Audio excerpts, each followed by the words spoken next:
all the disciplines coming together. We have we have various disciplines merging as a source of idea to develop a curriculum. That is another approach. And the last one we spoke about before we ended the class was the competency-based approach, where we spoke about the competency the teacher will have using the same condition or similar conditions to practice or to demonstrate the level of competency in a content area.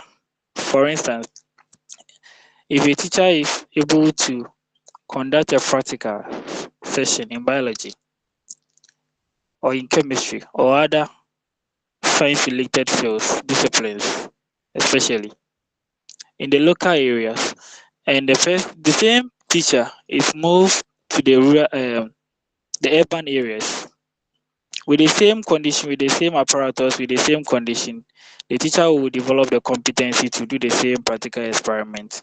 That's what we talked about with the competency-based approach over there. Any question from last week's meetings before we zoom to today's meeting?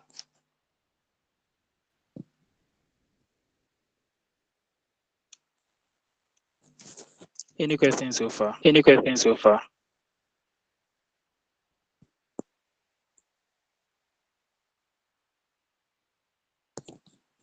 Any question? No, sir. No, sir. All right. If there All is right. no question, let's start with today's activity. Today we are going to look at the types of curriculum that we have. The first one we are starting with is the formal, overt, or explicit or written curriculum. We can call it the formal curriculum, the same name with written curriculum, the same name with the overt, the same name with the explicit curriculum, the same name. With this type of curriculum, we talked about the name even speak for itself. Where we talk about curriculum, what we are supposed to do are written down, they are documented with this type of curriculum. When you go to the school, what we are supposed to do in the school, everything is written down. So we have a guideline that we are following in a book written in it, or whether any form of material that we can use to pen it down. So this type of curriculum refers to what is laid down as either a syllabus or that which is to be learned by students. It is the officially selected body of knowledge which government, through its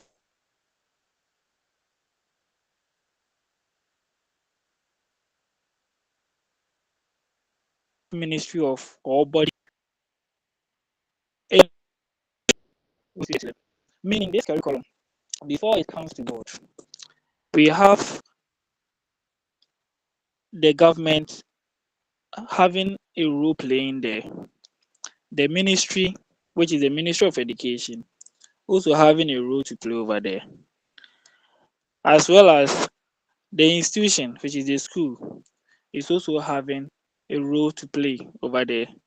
And this is a body of knowledge that we are talking about. What we are supposed to do. Meaning the curriculum over here, the written one, what we are supposed to do is being highlighted over there. Next one is also refers to a curriculum document, tests, films, and supportive teaching material that are overtly chosen to support the intentional instructional agenda of the school. Like I rightly said, with this one, the institution is also included, which we talk about the school. The school is having its intentions over there. So these intentions of the school are written down as part of the curriculum. So when you pick the curriculum, you know that this is the intention of the institution. Let me use institution over here the intention of the institution, or the intention of the school. These are all parts that makes the curriculum to be completed. At this session, when we talk about the written curriculum over here, this curriculum meets specific objectives of educating individuals, group of learners or students in their varying setting. So meaning in any curriculum, we have objectives, set goals. We cannot just get up one day as a ministry, as a government, as an institution to say that we are developing a curriculum. What is the rationale? What is the motive? What is the purpose? What are the objectives? Meaning every curriculum should have an objective that we will use as the benchmark to develop it. We can't have a curriculum without an objective. What are we to achieve? We need to get that one clearly. And with this objective, we factor different group of individuals. Remember, we know that the children that we are teaching them, they come from backgrounds, different backgrounds, some with disabilities over there. That is what you're talking about. Identify groups, not only a group that, let me say, they are okay for them to teach, but we need to factor all of them. This also form part of the objective of writing the curriculum. The last one was students in their varying setting. Students in their varying setting. With this setting we are talking about, we talk about where the students are. We know Ghana as we live, not everyone lives in the city. Some live in the rural areas, some live in the urban areas.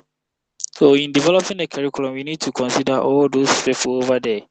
Consider those are the rural areas, consider those are the urban areas also. That is the varying what setting. We consider all this in developing a written curriculum. So in short terms, when we talk about a written curriculum, we talk about a curriculum that has been penned down, curriculum that has been documented, curriculum that has been written down with set objectives. We need to have a clear objectives before we can develop a curriculum. So curriculum without an objective, meaning we cannot develop it under the written curriculum or formal curriculum. Any questions so far from this type of curriculum that we are talking about? No, sir. No, sir. Is the no sir coming from one person or the person is speaking for the whole people here? No, sir. No, sir. Some of us we are on the road coming home, so we are quiet. Yeah, and I Welcome understand home. that. I understand that some people just close from work, but my point here is that, do you get the explanation? Do you get what I'm teaching? That's my ultimate over here. So, Yes, yes, yes. Yes, Doc. Yes, Please, we yes. are good to go. All right, if you are good to go, then let's move on to the other type of is the no curriculum say that we coming from have. one person or the person is speaking for the The other curriculum is the hidden or the covert curriculum, the hidden curriculum or the covert curriculum. With this type of curriculum, it is that which is implied by the very structure and nature of the school. Much of what resolved around daily or established routine. With this type of curriculum, it's not written down like the written curriculum, but it's a this curriculum comes about based on what goes around daily. What goes around daily. So for instance, those who are teaching in um the college schools. You see when it's 12 o'clock, whatever you are doing as a teacher, you need to pause, you make sure the students recite the Angelus. That is not written down, but it's a curriculum that we are using for the Roman institutions.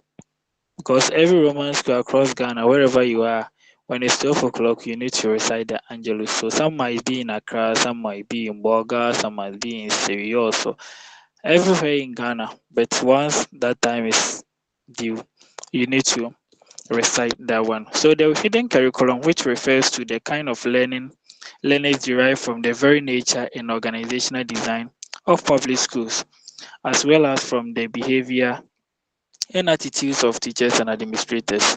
So behavior of attitudes from teachers and administrators. With the teachers, let me come here with a teacher coming to school early. A teacher coming to school early. In the curriculum, when we bring it under the hidden curriculum where it's not written down, the student is going to copy the teacher's behavior of coming to school early, though it's not written down. But this attitude that the teacher is portraying, the student is going to follow the footsteps of the teacher. We know that the teachers are role models of the students. Whatever they do, whatever the teachers do, the students um, copy it and they try to do the same thing. So over here, the attitudes of the teachers coming to school early, respect for other colleagues, teachers, and respect for the students as well. Any attitude that are morally accepted in the school, which is not written down, can be found under the hidden curriculum. Also, the administrators. So we are talking about the teachers and the administrators. Whatever behavior the administrators portray that is well accepted, promote or they will bring the progress of the school. Though it's not written down, but we also assume it as the hidden part of the curriculum or the hidden curriculum where we consider all these things. There are a set of attitudes, values, and practice which the school place premium on and tries to promote but are not written down or documented, like I've already said. These are things the school places maximum attention on it. You go to some schools when it's Friday around 12 o'clock p.m. going, the students will not go to class again. They will having games, internal games. So some the games at Boga, the games at Sunyani, the games at Takrade, the student playing those games might be different from the student playing that games at Accra or Kumasi or any part of the country. Though this is not written down, but there are attitudes, practices that goes on within the school that we or the institution places much emphasis on it, that they want to promote it because it all form part of the progress of the school. So that is the hidden or the covert curriculum where we talk about attitude, values, and practice which the school places premium on and tries to promote but are not written down or documented. That's the difference between the hidden and the written one. The hidden one is not written, but there are practice and attitudes from the teachers and administrators, and the school also places much emphasis on it. But the documented one, they are written down, they are penned down. That they also guide an institution. Any questions so far?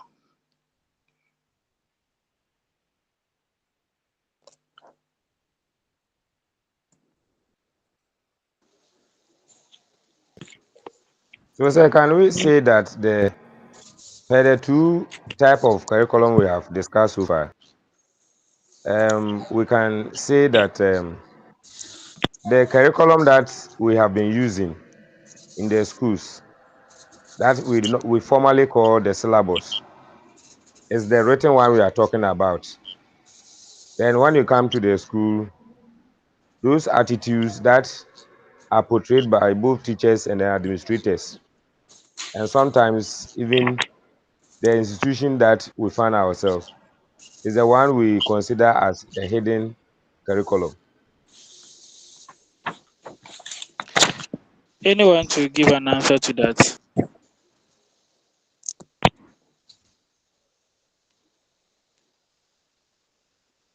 Was it Gideon speaking? Rightfully answered. Yeah, that was Gideon speaking. Okay. So who is going to answer Gideon's question? Yes, sir. I'll come in, sir. When you look at Gideon's statement, I believe it's right.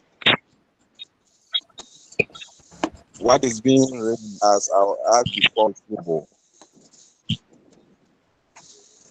And then what the people so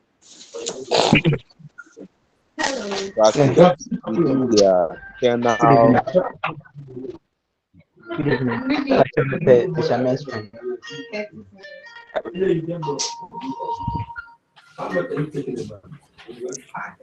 Please, those of you that their mark is not on mute, please you unmute yourself for me.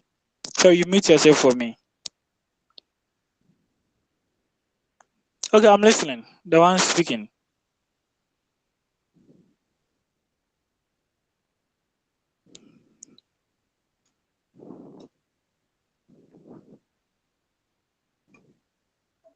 I think the The person's one speaking, I'm listening. I think the person's network is stuck. Okay. But But who can give an I answer to you can give an answer to sir, Gideon's please, question too. what Gideon presented is not different from what you explained. So I agree it is correct. Okay. Gideon, are you okay with it? Yes, I am okay, sir. Alright, I can see Vincent's hand is up. Vincent, you can speak. Okay, thank you, sir.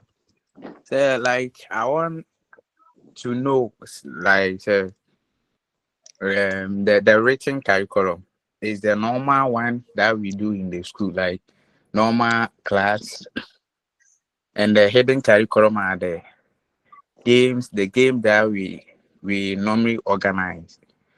Like I want to know. Alright. Any answer to Vincent's question? Sir, I can say yes.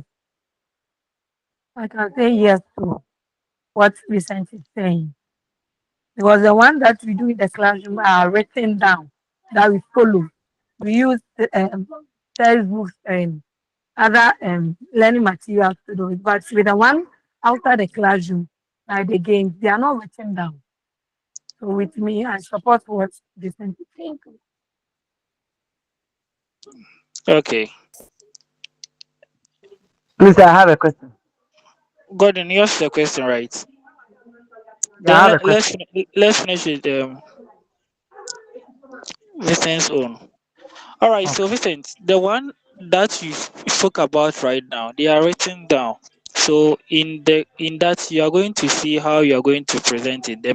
Various methods you are going to use. You will meet it as you move forward. So the methods you are going to use, assuming you are teaching photosynthesis, how the syllabus explains to you, how the curriculum explains to you, how you're going to handle that topic, the group discussion you're going to do, the practical aspect in it, how you're going to handle it. The curriculum talks about it.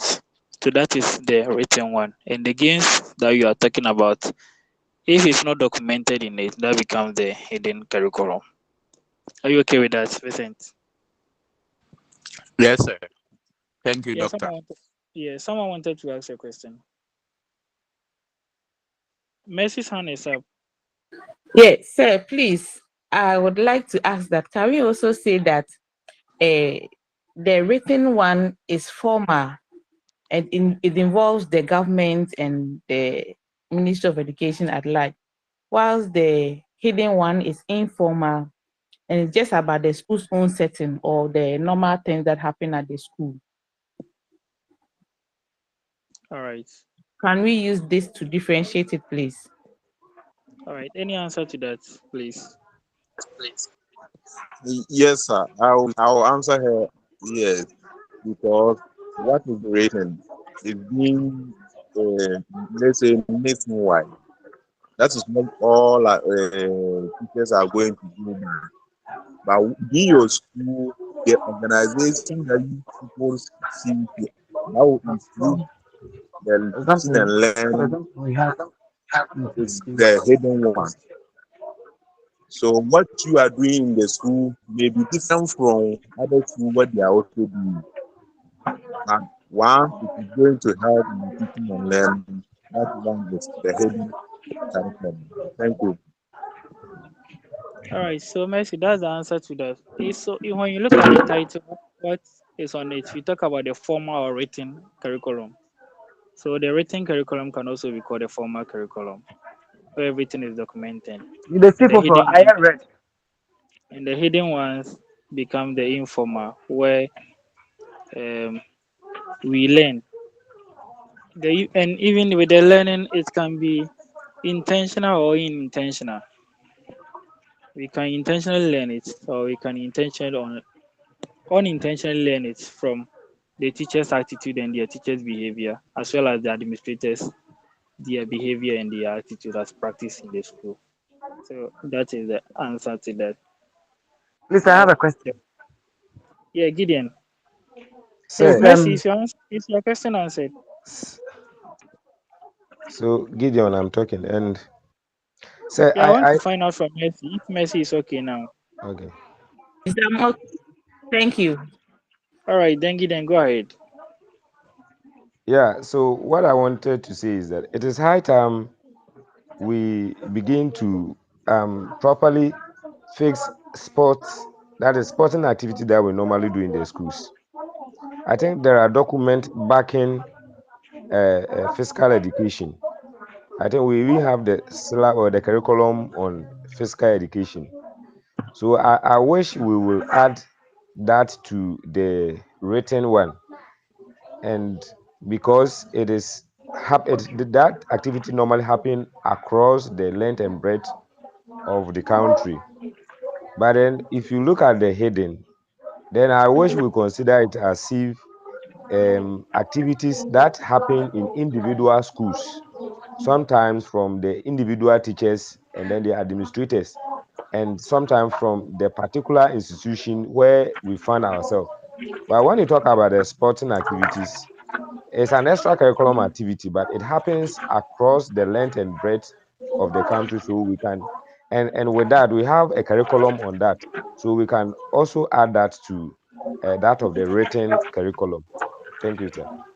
All right, so once it's written down, meaning we consider it to be the written curriculum, and the hidden one is the one which is not written down. So we can even have someone should mute his microphone for me. I don't know the person. Please mute your microphone for me. All right, thank you. So we can still have the hidden curriculum, which is not written down, but we can have several schools practicing it, whereby a school might engage in early morning classes from 6:30 to 7:30 or 7 o'clock to 8 o'clock before normal classes begins. Or it can also be in a silent hour form. We can have multiple schools doing it. But once it's not written down, we consider it to be the hidden curriculum. But once we document it, then it turns from the hidden curriculum to the written curriculum. So what you just said, you are not far from wrong. It's true. Since we have the sporting activity and cutting across and it's in the curriculum, we consider that one to be the written curriculum. Well, if it's we don't have a curriculum on it or we don't have any written document on it, then we still consider it to be the hidden curriculum. So let's see the difference over here. Once it's documented, it's written or formal. Once it's not documented, it becomes the hidden or the covert curriculum. Williams, I can see your hand up. Sir, good evening. Yeah, good evening. Please, I want to ask about the hidden curriculum. Okay. The boyfriend relationship students go in? Is it hidden? The what? Can you come again? The, the relationship, maybe boyfriend girlfriend relationship that goes on in the school. All right, so Williams is Please, asking the relationship that goes on. Anyone to answer it, pick for us to move on. please, that one is Anyone to Please, answer? that one is not part of the curriculum because it's not supported by any decision, whether formal or within the decision, is not supported. So we can't classify it as a decent curriculum part of it.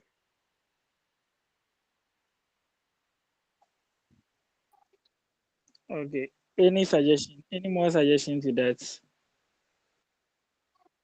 Yeah, please, is part of the curriculum. But that one is though it's not written, but it's part of the curriculum because we are there to learn a whole lot of things. And looking at the definition of the curriculum, it's not about only classroom. The classroom one is the documented one or the written one, but the others is not written, so it's part of the curriculum. Last person to justify. So, yeah, I also want to add my voice to this one. I think it is not part of the curriculum, the hidden curriculum, because it is not something that is sanctioned by the school or the school deem it necessary to practice. Though students are doing it, but in their own corner, it is not something that is practiced by the school or supported by the school. So for me, it is not part of the hidden curriculum. All right, thank you. So with the hidden curriculum, let's get something over here. You see, we talk about actions, practices that goes on in the school, and the school places much emphasis on it.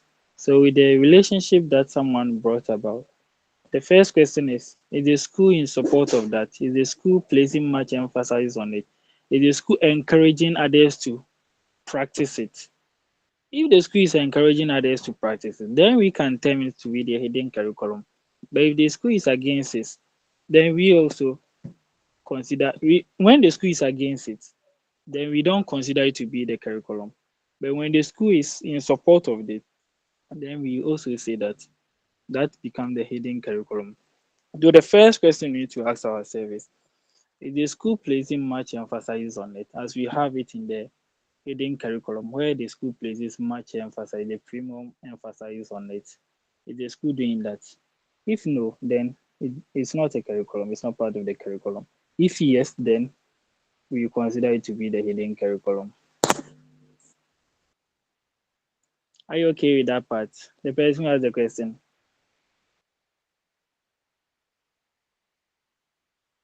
Yes, sir.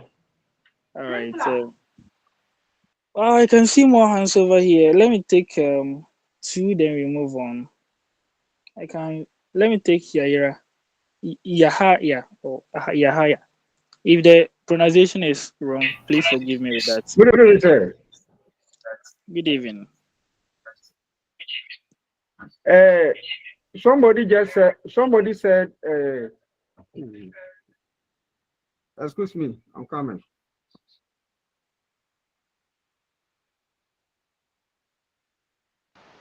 Yes, sir. Somebody just said this thing. The boyfriend girlfriend. The boyfriend girlfriend, if no teacher or member of staff supervises that, nobody can say, "Oh, sir, this is my girlfriend" in front of your teacher. So, in fact, it's something that is not part of the hidden curriculum. Thank you very much, sir. All right, you're welcome. Kafui, Mercy, you can take over. Sir, I want to respond to the another friend. It's part of the hidden I, curriculum. So far as it is not. I think we've answered that one. Okay. Okay. But did you get the explanation clear?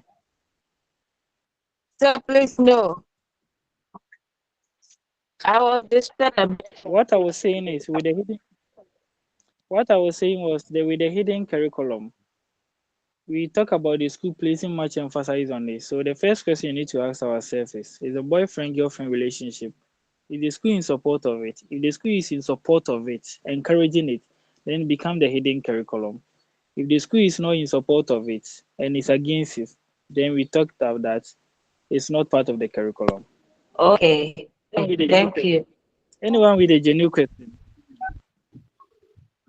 Okay, let me take Mercy. Is it a Please, submission it's or a you new want to question. ask a new question? Please, I'm a bit confused here. Okay, Mercy, ask your question. Sir, Go please on. help me with this. I remember last week we spoke about something that in Ghana we have two main curriculums, the standard based and the objective based. And now we are talking about two types of curriculum too, being the written and the hidden one. So I'm a bit confused. Thank you. Come again with your question, please. Sir, please, I said last week, if I can remember well, we talked about Ghana having two main curriculums. That's the That was standard last based, week. yeah, standard based and the objective based. And now we are Under talking under about this under this same topic, under this same course. that's why I'm saying I'm confused. Maybe it's something different or what. I just don't know. And you're doing chemistry.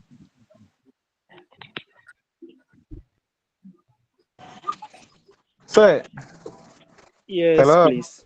If I can get her right, the curriculum that you are talking about, first we are using the standard, yeah, whatever, the previous curriculum Syllabus. before. You say, hello? We were using the I'm previous listening. curriculum before they change it to standard base. That's what she was saying. That is The previous assessment. curriculum, you say? That one is about assessment, assessment curriculum. I can't hear you. It was syllabus those days, and before it was changed to. I said Yes. it was a syllabus those days, isn't Uh, it? Before it has been changed to yeah. a curriculum. Is Yes. that what you're referring to? No. Those days it was curriculum. They call it. Is it? I forgot the term. Is it standard base or the previous one? What is the other name? Uh, I forgot Objective, it. We have objective Yes, based. yes, objective objective. based curriculum, then Objective. and So the standard one based is curriculum. the standard based curriculum. That one to do is it was a syllabus. They call it objective base. So this one is a new curriculum that they are using is the standard base. That's the different.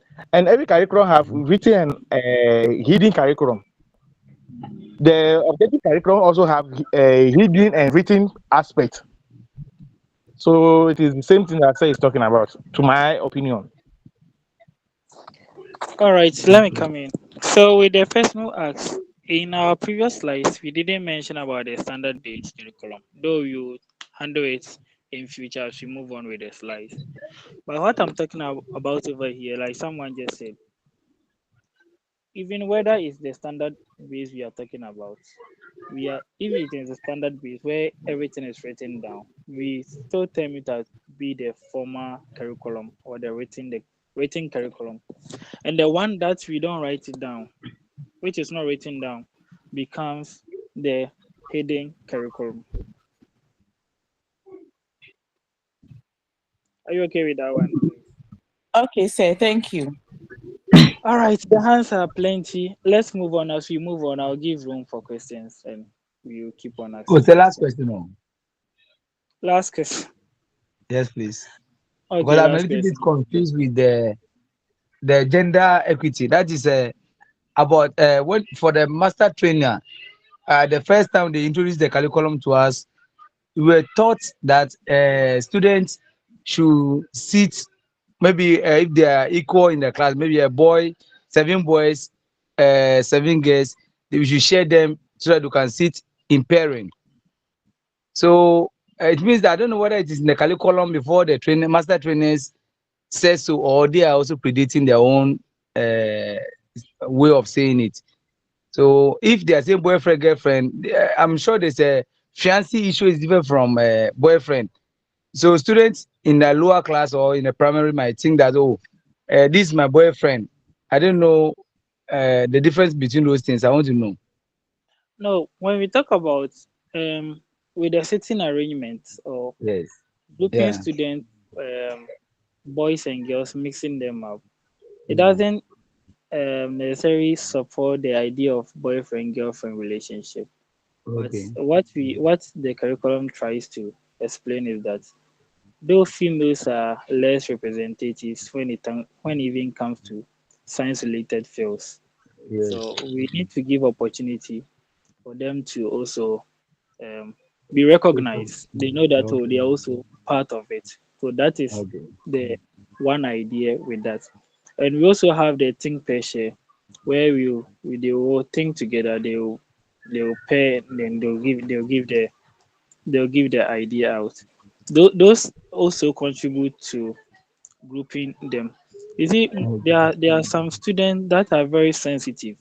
Very Even when good. you're teaching them and it gets to their religion, and if you're Yeah. not carefully, or if Yes. care is not taken and you speak about their religion, they Mm. become They down don't and they come. don't even Yes. contribute Yes. again during It's the true, sir. It's yes. true. So with this all contribute to that idea about pairing them and all those things. So it's not necessarily about supporting the boyfriend girlfriend issue with it. Okay. All right. Are you Thank you, okay sir. with it? Yes, All sir. right, let's move on to the other one, the element of the curriculum. Element of the curriculum. This is a structure or a diagram I have over here. I have a nice diagram over here. I want someone to help me interpret the diagram before we take the actual aspect one by one and we go into details with it. Hmm. Carefully look Measure at the diagram, how the diagram looks like. contents. Then Deposit. you give yes, Evaluation. you give explanations to it or interpretation to it. I hope everyone can see my screen now. Yes, please. Yes, please. Yes.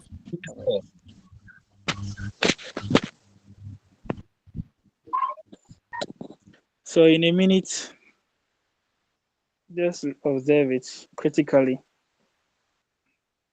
and give me an interpretation to it. Element of the curriculum.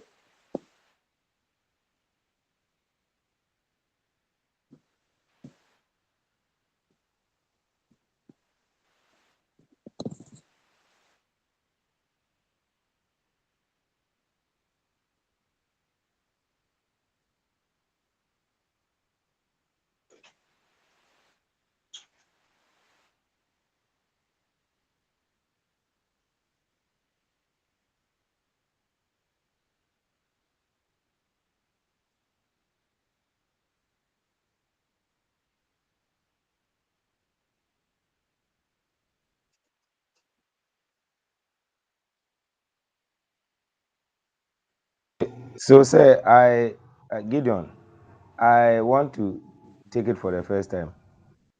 If you look at the structure, I think one item leads to the other. Hello. We are listening. Oh. Sir Gideon, you're listening. Oh, okay. We are Okay. listening. We can it's Sarah. Okay. Okay. Thank you very much. And that is what I was. So, if you look at the purpose and then the goals or objectives of whatever the particular curriculum is talking about, the goal or the objectives of that curriculum should tell you the content of the item you should teach, or probably the content or the subject to be studied based on the goal or probably the objectives should tell you the content that the teacher or the student should study. Then when you get to the content, after getting the content, or once the content has been thoroughly looked at, the content will tell you the type of evaluation we should give to our people. If you take the other side, that is the purpose, would lead to the method to use.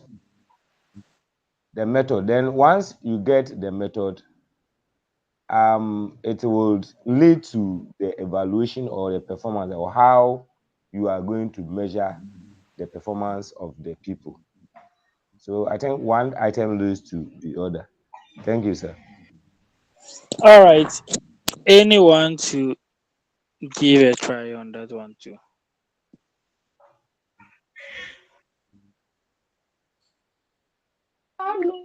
Anyone to give a try?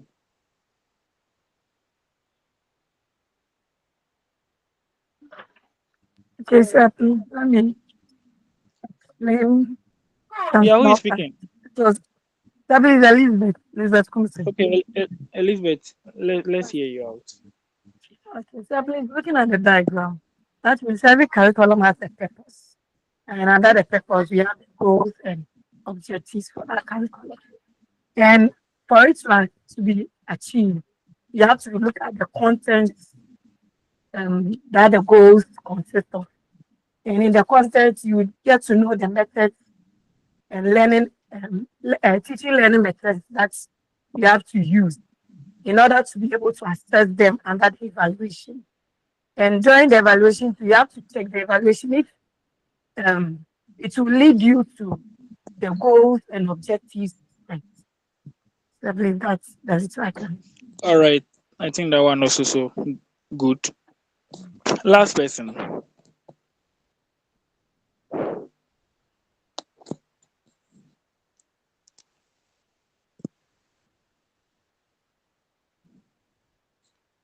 Last person.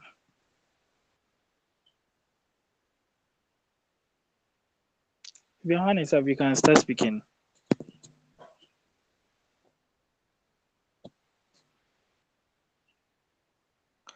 Okay, let's move on. So with the element of the curriculum is grouped into four. We have the purpose, you have the content or the subjects, we have the methods or the learning experiences, and we have the evaluation or performance. So under the purpose, that's where you're going to get the goals and the objectives. The element of the curriculum with the purpose, that's the purpose of the curriculum. What is the purpose? Why do we design the curriculum? With the purpose, we will get the purpose through the goals through the goals and through the objectives that we get the purpose. And with this purpose, like someone said, will tell us the method or the learning experience we have to use, the learning experience we have to use. The same way, this purpose will also tell us the content, what to be studied, subject, the actual thing that should be studied is the purpose that's going to give it that directives. It gives it the directives of the method we are going to use and what we are going to talk about. For instance, let me take the photosynthesis I use as an example. The content become the photosynthesis over here, and the method here we are going to use could be discussion or lecture method, or I'm going to use video to show it to the student. That become the method I'm using with the learning experiences. Then after that, I'll evaluate the method that I used. Was the method helpful? The method that I used, was it helpful? I used lecture method. Was it helpful? That is the evaluation, assessing the performance. Was it helpful? You also assess the content. What the students studied. Did they get it? This could be through formative assessment or summative assessment, as I mentioned at that time we met. With the formative assessment, this assessment is taking place during the course of the studying. As I'm lecturing right now, I throw question, I pause and I throw question just to recap to know that you're following. That become a format. Sorry, that become the formative assessment. At the end of this course, you write an end of sem examination. That become the summative assessment. That is an evaluation. So we evaluate the content, the photosynthesis we are talking about. Did they graph something? Can they define the photosynthesis? Can they show the process? That become the content. And when we evaluate it, it will also generate for us to know the purpose again. So assuming the goal was to the objective was to, by the end of this lesson, students will be able to define the term curriculum, photosynthesis, um, explain the process or how it occurs over there. Then we are not able to achieve it. Then we can also say the purpose was not achieved, meaning we can set a different purpose. Meaning the objective that we gave out was not measurable, was not achievable, was not timely bound. Then we can look at it that again. When we also look at the evaluation, you can see the arrows also pointing from evaluation to the content. Meaning, like I said, the method or the learning experience can be evaluated, and the content also can be evaluated. With the content arrow pointing to the methods, meaning the content also can lead you to the method that you are going to use. If you are going to teach genetics and you want to use lecture method, I don't think that's going to be helpful because it's all about abstract nature. Everything is abstract. But you can use a different learning strategy whereby you use audiovisual or use diagrams, you use simulations to handle that topic. That is, the content will lead you to the method you're going to use. So that is what the diagram talked about. The purpose, that those are the elements, the purpose, the content or the subject to be studied, the evaluation or the performances, method or learning experiences. That is how the diagram represent the whole thing. You will take them one by one and we will go details on it. But I just wanted you to have a fair idea about all that you are going to talk in our subsequent lecture slides. Let's start with the purpose. The purpose of the curriculum. Why the curriculum is designed. The purpose is based on social aspiration of the society. In every curriculum development, the social aspiration, what the society wants, is also a factor taken into consideration. You can't develop the curriculum for Ghanaians, whereby we don't consider the Ghanaian society, what they want to achieve, by just eliminating it or not considering it. It can never happen. So the social aspiration of the society plays a crucial role as a purpose when you are developing a curriculum. The other purpose also outlines the goals and aims of the program and is expressed as goals and objectives. So in the curriculum with the purpose, why? What is the reason? Why are we developing the curriculum? Why? Then we need to consider the goals. What are the goals of developing it? What are the aims of developing it? What are the objectives of developing it? That becomes a major concern as a purpose. We always confuse ourselves with these three things: the aims, the objectives, and the goals. There's an assignment though. but we will do it quickly over here, then we move on. We are to give the differentiation between the goals, aims, and objectives. What are the difference? What are the difference between aims?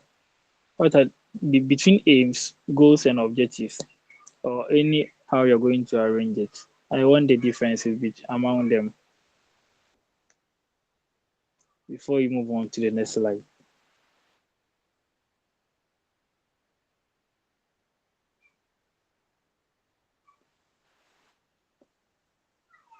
Okay, Albert, your hand is up.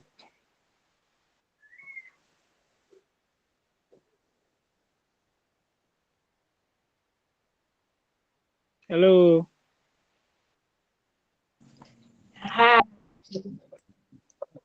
Albert's hand is up. I don't know whether it's an old. If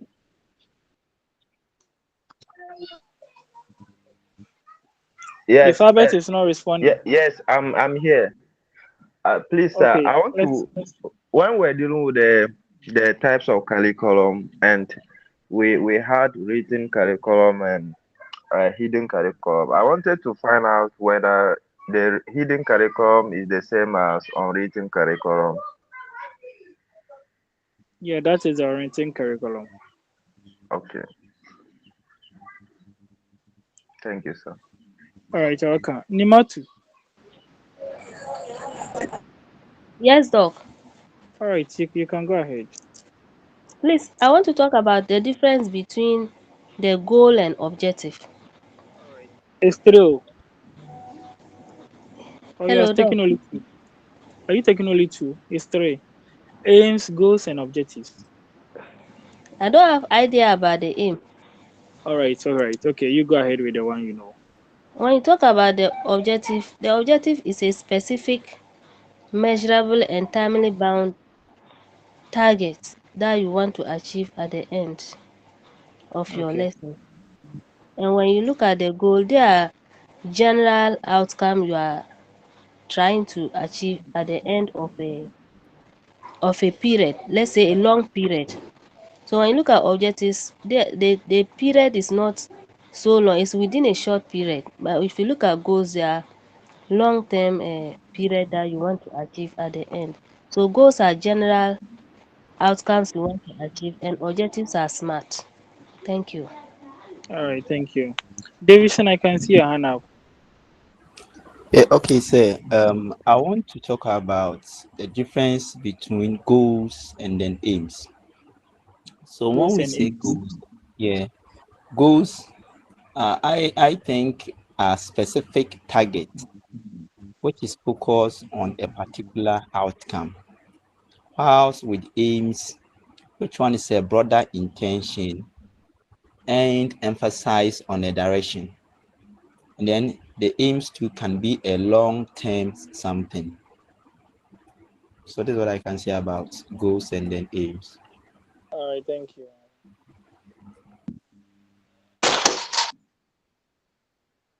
And the other name, is it Kekele or sorry for the pronunciation of some of the names. Yes, it's It is okay.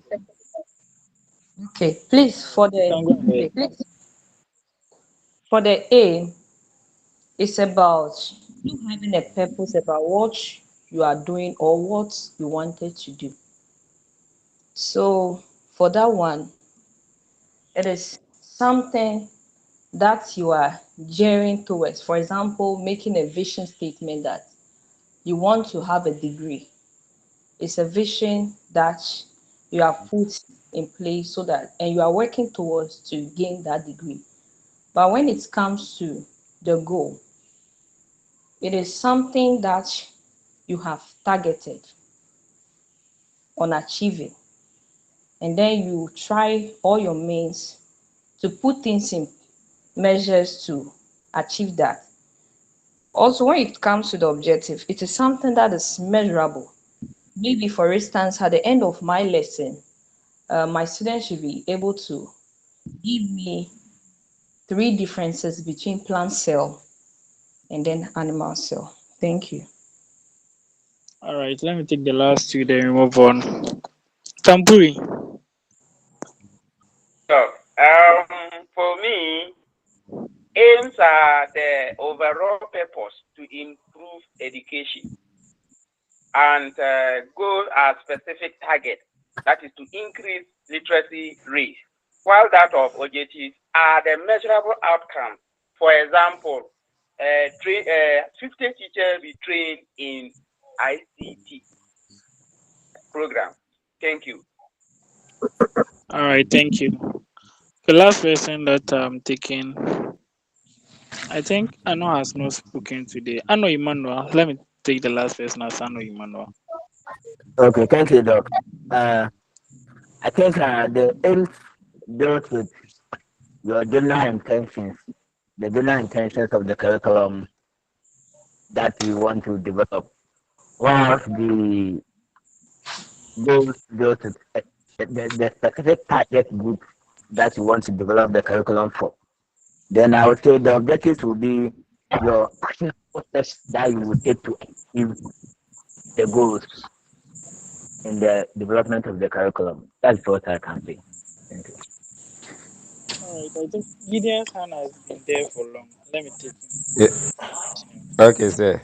So I want to relate it to a specific topic like photosynthesis. So the aim, if we want to look at photosynthesis, the aim is to develop an understanding of the importance of photosynthesis in the ecosystem. Then with the same topic, if we want to look at the goal, then we will say that the student will be able to understand the process of photosynthesis and its role in supporting life on Earth. Then, if you want to look at the same topic under objectives, then that is where we normally say that by the end of the lesson, the student will be able to maybe define photosynthesis and then explain the role of chlorophyll and photosynthesis. So, in general, the aim is a broader spectrum. Then, when you come down to the goal, it is directive, and then the objectives would be able to tell you how you are going to measure whatever that has been learned. Thank you, sir. All right, thank you all. So you said all. You said all, and that's very nice suggestion or submission. Sorry, nice submission. So we talk about the aim. The aims are the long term intentions. We just project it for long, like visions. The vision that we have over there. Those are the aims we are talking about, long term, and the goal are so the aims are broader as someone just said. They are broader. They are broader in spectrum, and they are also the long term. We talk about the goals. We derive the goals from the aims. That's the specific targets we get from the aim. So he cited an example. Let me start with the aims. You are dealing with photosynthesis. The broader idea, the broader spectrum is how you want the student to know the importance of photosynthesis in the ecosystem. So that's the broader spectrum over here we are talking about, or among living organisms. That's broader. That is for photosynthesis. Then we come to the goals, which are the specific targets from the aims.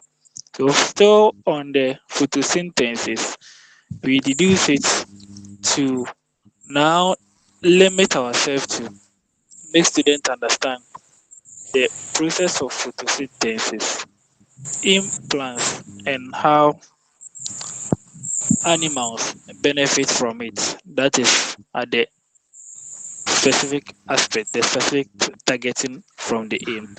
Then we come to the objective, whereby we talk about which they are specific, they are measurable, they are timely bound, meaning they are also derived from the goals. But this one, they are very specific. They are measurable. We are able to achieve it. So still with the photosynthesis that he said, By the end of the lesson, students will be able to define the term photosynthesis. Students will be able to state the function of the chlorophyll in photosynthesis. This is very specific, but when you look at the aims that we are talking about the photosynthesis in what? In living things. And we move on to the goals over here, whereby we are talking about photosynthesis relating to animals. We are being specific over here. We are having a specific target over here. Photosynthesis to animal, the importance of it. Then with the objective, where we want to be specific in measurements, so measurable and being specific over here. We talk about you defining the photosynthesis. You need to know what the photosynthesis talks about. The function of the chlorophyll, like he said in the photosynthesis. In different example too, we can also talk about the aim to be the long term, whereby what we are doing right now, our aim is to train scientists or scientific literate people. That's our aim, what we're doing over here. Then with the goal becomes to train biology experts. The first one was scientific what literate. The scientific literate, we talk about those in the physicians or the physicists. We talk about the chemists or those studying the chemistry. We talk about the biologists, those who studying the biology over here. Now we are being specific to the target over here, where we are talking about the biologists. We want to train biologists over here. Then we come to the objectives. We come to the objectives. And with the objectives, we can also talk about training um, biology teachers in the senior high school. This time around, we are being more specific over here. And we also brought in the senior high school or at the upper primary or the junior high school level or the yes let me make it in that way. So this time we are more specific about the objectives. So that is the clear difference between the aims, the goals, and the objectives. Where the aims become the long term, the goals becomes aims become the long term and broad in nature. The goals also becomes the specific targets from the aim, and the objective become a specific measurable that we intend to achieve. Any questions on the differences?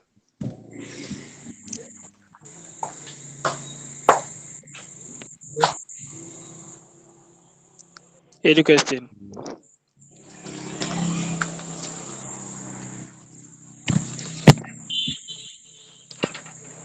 Are you Hello, there? doctor.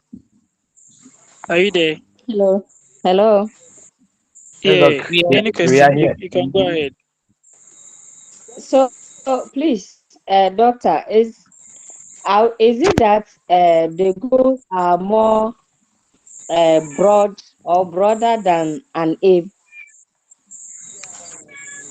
No, the aims are broader than the goals, Okay. and the aims are long term to achieve it. Long term, so it can take years to achieve the aims.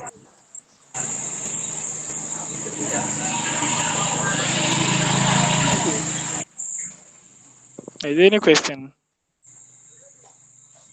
No, doc, we can continue.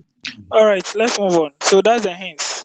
Objectives are the action you take in order to achieve the aim. Aims are statement of intent, and objective, on the other hand, should be specific statement that defines measurable outcome. What step will be taken to achieve the desirable outcome? That is all that we've talked about, the aims and the objectives. So these were the hint that you would have used to uh, make the differences. But of course, you did well as well. Still under the purpose. Now we move on to there are three categories of goals and objectives. three categories of goals and objectives. Whereby we have the cognitive, we have the psychomotor, and we have the affective. Cognitive, psychomotor, affective. When you talk about the cognitive, we talk about the intellect, the intellectual abilities. That is the cognitive. The mind, what you use the mind, what you can use the mind to do. You can use the mind to process, you can use the mind to store. Talk about the intellectual abilities, that's the cognitive. Then we talk about the psychomotor, what we can use our hands, the muscles to do. Our hands to do. That becomes the psychomotor. And the affective, affection for what we are doing, the feelings we have for it, the attractions we have for it, the emotions we have for it, the attitude, the perception, the values and aspirations we have for what we are doing. These are the three categories of goals and objectives that we have: the cognitive, the psychomotor, and the affective.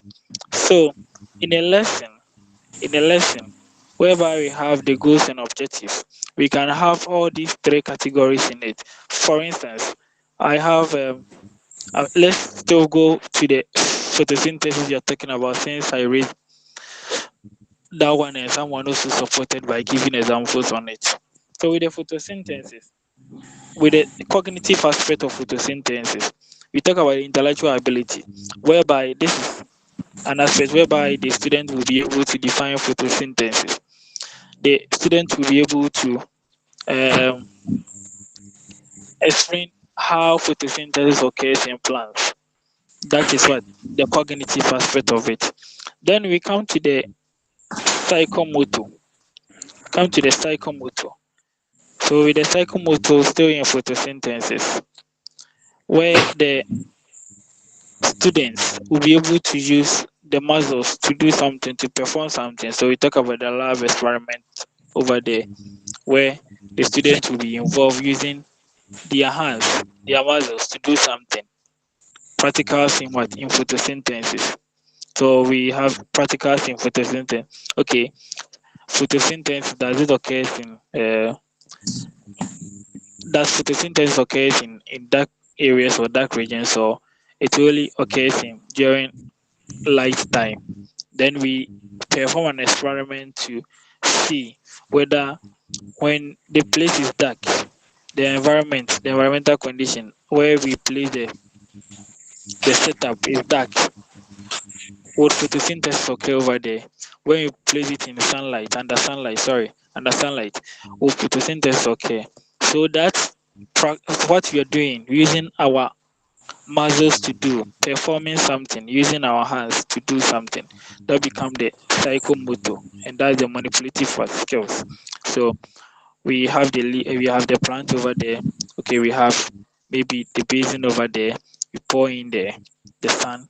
We plant. Um, we put the plant in it. Then we also carry it. We carry the setup. We place it under a condition where the place is dark. We place one under the condition where the place is having light. Those things that we are doing, that we are talking about, using the psychomotor. And with the affective, the feelings. Okay, at the end of the day, I want to see something. I have the passion for it. I want to know the curiosity of it. I want to see. Oh, we've been learning that photosynthesis occurs uh, under light conditions or in light regions. Okay, let me also find out, will it occur when there is dark places, or does photosynthesis occur in night or during night time? Okay, I want to see. So the feelings I have, the affection I have for it, the perceptions I have, those become the affective aspect of what? The objectives. So in every objectives and the goals, we have these three categories over there: the cognitive, the psychomotor, and the affective. Let me go over once again. With the cognitive, we talk about the intellectual, the intellect, mind, able to process something, able to store something. So definition of photosynthesis. The psychomotor, the practicals in photosynthesis, using our hands to do the setup or prepare the setup or any experiment. That is the psychomotor aspect of it. The muscles, manipulating of the skills, using our skills to do something. Okay. Then you come to the affective. How curious you are, what you want to see, what you want to know, what you want to understand, the perceptions you have, the attitude that you have in mind or you have already. Those becomes the categories of objectives and goals. Any questions so far?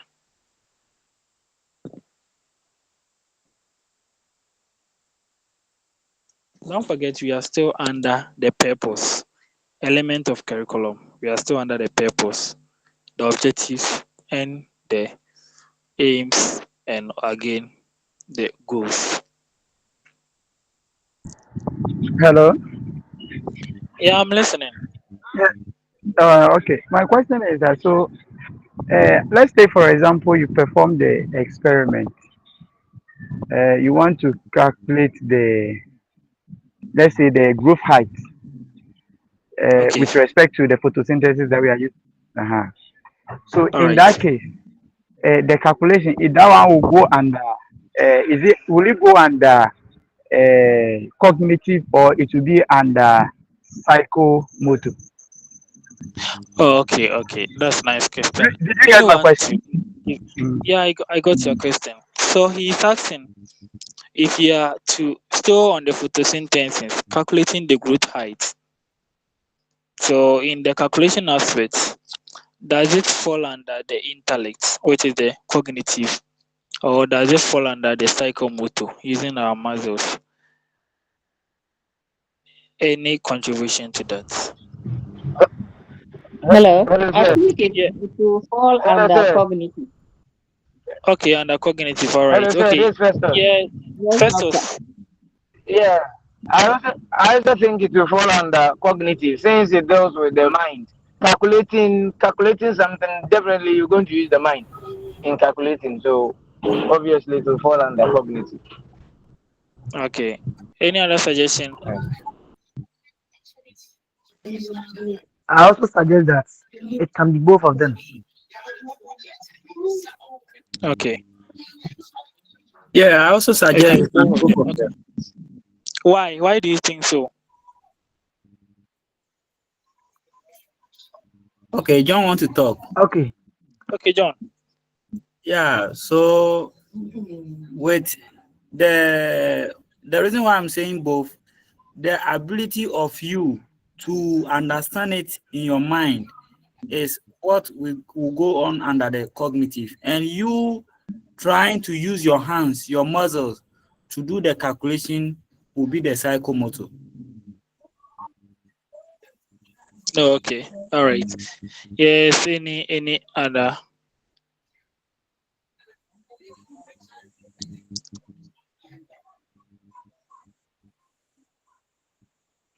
So Gideon, I also want to make this contribution that this thing will fall under the cognitive, Okay. and with the psychomotor, I think the whole issue has to go to do with the use of the muscle, and probably you being able to manipulate the system we will be talking about. So if you look at um, photosynthesis, then we should be able to perform experiment where we can touch the system physically.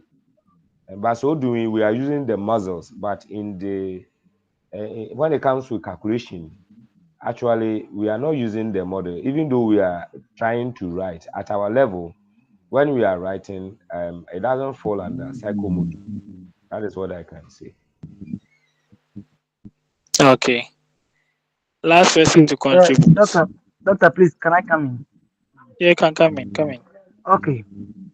Writing or taking records by the hand is also form part of the motor skills, because mm, mm, when it comes to motor skills, we have fine motor skills and gross motor skills.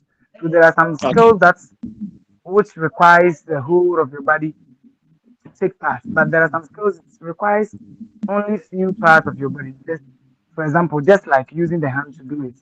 So it's not just like using the whole body that we consider as motor skill, but sometimes motor skills could be fine or gross. All right. So the person who asked the question, if I understood it clearly, I can also think out that if you should have added more details to the question, we would have been specific whether it's psychomotor or it's under this cognitive. So my question to you is, Okay. with the with Okay. the So calculation, how are you going to do the calculation? You see, you can do the okay. calculation whether in the book, or you can just measure it without writing anything. So Doc, hello. Yeah, I'm listening. Okay. So you see, with the growth this thing, first you need to take either a meter rule or a ruler to measure, Okay. so that you can get the difference in growth with respect to whether photosynthesis has taken place, because photosynthesis will cause the plant to grow. Yes. If you are only looking at the leaves and that, but this one I'm talking about the growth height. So you have to first of all take the measurement, and then after that, before you can either write or you will not write. But that one definitely, because you are able to take the measurement, it will give you a clear indication that Growth has there is taken a place. growth. Yes, growth are taking place. So that is where my question is coming from, so So that your we will question know is whether. measuring the. Your question But, is but you are measuring the not growth. specific. You did not even say that. You said to calculate. So if you are Please, to calculate, then definitely you are going to write there. Please allow If you the are to person. calculate for something, definitely. That hello, that please, is why I want let's clarity moderate the over here, system. because the You see that the calculation that the I brought, question yes, that it is you true. call for. The calculation is that you measure, and then after that you calculate, because if you are calculating the growth, you definitely take the measurement and then you calculate. So maybe it moved from maybe 2 centimeters to maybe 5 centimeters. You are calculating, and then before you can calculate, you have to take measurement. So the question that I have to ask, that is what I don't know whether it is not clear, Okay, but that is what I so, intend. so, Uh-huh. so if I get you clearly, the calculation that Okay. you are talking about is not about maybe making the workings on the answer booklet or whether the plain sheet, but using the instrument to check the growth length using the rule you are talking about. So your focus is on using the instrument to measure. That is where you are terming it to be the calculation. If I'm getting you right, is that so? Yes, yes, sir. Okay. Yes. Then Mm. let's come again with a suggestion. Now he has clarified the statement. Now we know our direction now. So in this case, which where does it fall? Is it cognitive or psychomotor?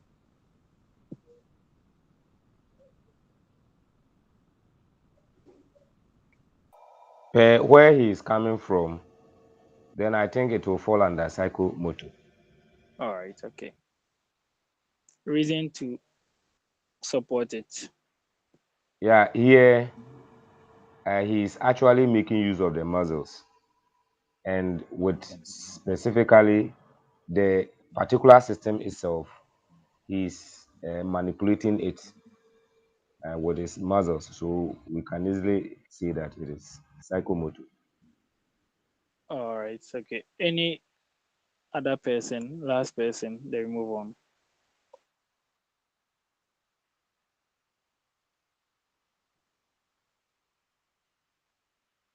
Is someone's hand up? Yes, sir. Yes, you can speak.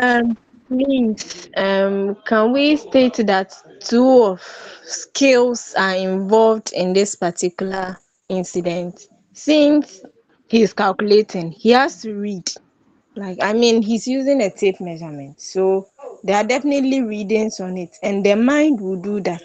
And so he has to know that, okay, last week this was the height, and then this has been the development or the growth.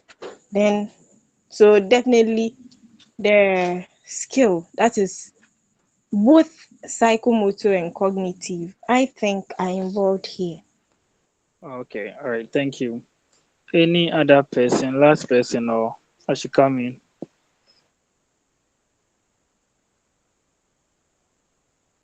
Okay. No, please, I want to clarify something. Okay. Now, before you consider something as being cognitive or psychomotor, you have to consider which of them is dominant. Am I using the mind too much over the body? If you are using the mind too much over the body, then it is considered cognitive. But if you are using the body too much over the cognitive, then you consider it as psychomotor. So sometimes you have to check the frequency at which we use, you know, whether our mind or our body. Thank you. All right. Thank you very much. I wanted to make that point, but let me start from there since you brought it up. So with the psychomotor, even before you do something, I want to walk, I want to hold, I want to raise. It comes from the mind. Then your muscles will take the position. So like what he just said, you take the one which is dominant. Always the intellect is always playing each role. So always the cognitive is playing each role. But which one is dominating over here? Which one is being um, highlighted over here and shadowing other one? So with the cognitive aspect, you will see clearly example that it deals with the mind alone, with defined, explain, show us the steps, show us the process. You see, it's the mind. You just say it as it is. We give the step by step. You give the function of this. That you clearly know that is the mind. So everything is in the mind already. But with the psychomotor, you still need the support of the mind because the mind is going to prepare that okay, I want to who this, I want to kick, I want to throw, I want to do this. That is the mind. But in the question our brother asked, sorry that I couldn't capture the name. When he was making the clarity, he said that we are using an instrument. And once we are using an instrument with the psychomotor, we know that we use the muscles, we manipulate skills. So with that growth that we are talking about, he can read it from 2 centimeters from yesterday to 5 centimeters to today. But other person can also get it in a different, or he himself can still measure it and get it maybe 4.6 or 4.8. We can get some manipulations over there. So using the instrument, performing something that becomes the psychomotor. For his example, unless maybe he gives further explanation and diverting from the actual thing that right now he's saying. If that maybe in future it can turn to the cognitive. But with the example that he just raised and the clarity that I sought from her, it clearly states that it was psychomotor. Are you okay with that? Yes, sir. You are good to go. Sure. Now you're on the contents. Don't forget you are still working under the element of the curriculum.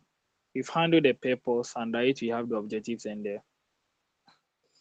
the objective, the goals, and the aims. And with that, we have the categories over there: the cognitive, affective, and the psychomotor. Now we are on different elements, which is the content or the subject matter. This time around with the curriculum, we talk about the content. We are talking about the actual thing, what we are to study. The actual thing we are to study, that becomes the content. That is the subject matter, or another name that becomes the subject matter. As someone as the last meeting that we held, that is content the same as the subject matter over here. So we have the content or the subject matter. If it is photosynthesis, the photosynthesis that we are talking about becomes the content in in this place. So the content of the curriculum is divided into body of knowledge. For example, anatomy, physiology, pharmacy. These are a body of knowledge. These are the content. The anatomy is a content over here. With this example, physiology is a content over here. Pharmacy here is a content over here that we are talking about. If it's photosynthesis, photosynthesis is over here. If we are talking about cells, we are talking about cells over here. That becomes the content over here. Outline the desire, attitude, and values. The content also outline the desire, attitude, and values. The attitude that we are going to exhibit, the attitude that we are going to use. So we are still on the photosynthesis as the example that we are using. The attitude you are going to show when we are performing an experiment, that the experiment on the content of photosynthesis, that's what you're going to talk about. The values. We also talk about the cherry skills, the skills you're going to exhibit, or the skills you're going to acquire through the learning of that content. And the end of the day, photosynthesis, you're talking about the growth length someone just said right now. We are able to measure that the skills, measurement. After the measurement, it was 5 centimeters to it was 2 centimeters to 5 centimeters. Then we say, has growth occurs or not? Has growth occurs or not? Yeah, it has. Growth has occurred. Okay. With this one, we are talking about the interpretation. So we have the skills to interpret it. Yes, so that is what the content talks about. It also determined by the prevailing theories of knowledge, the knowledge that are supporting what the content. If we are talking about um, photosynthesis as we've been using in our previous discussion, the theory that are supporting how we can achieve it. Sorry, how we can get the definition. So we know that we have the constructivists, we have the behaviorists, we have the other one too. So the constructivists, they construct their own knowledge. In a class, you ask the student what is photosynthesis, they will give you different definition from for photosynthesis based on their background, as we know. And this becomes one of the theory you are talking about, which is what the constructivity, whereby they tell us that we should allow the student to construct their own knowledge. Then the teacher becomes the facilitator over here. So this content as photosynthesis, whereby we are getting different definitions over there, or how photosynthesis occur, and we are getting different um, definitions over here. That supports other theories of knowledge, which becomes the constructivist theory of knowledge, the behaviorist, uh, that way of also knowledge over there. That is what we are talking about here over here. Caters for the ideological, vocational, and technical consideration. So the content cater for those things, the vocational, the ideological, the technical consideration. So if you are in the vocational institution, what are the content? What are the things that they learned over there? The content, the specific content. That's what you're talking about. The technical, what with the technical school, what are the things that we also consider over there? Or when we are talking about the technical curriculum or curriculum, that's also factor technical aspect of the or consider technical over there or consider vocation over there. What are the things over there? What are some of the things they are supposed to learn? Okay, they are supposed to learn welding. They are supposed to learn that electricity aspect of it. They are supposed to learn plumbing. So those are the vocational and the technical things that we talked about as the content, what they are supposed to learn over there.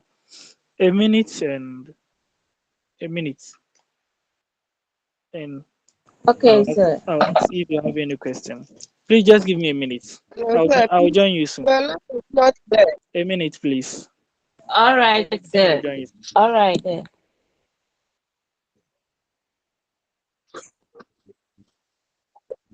Your line.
Hello. All right. Sorry.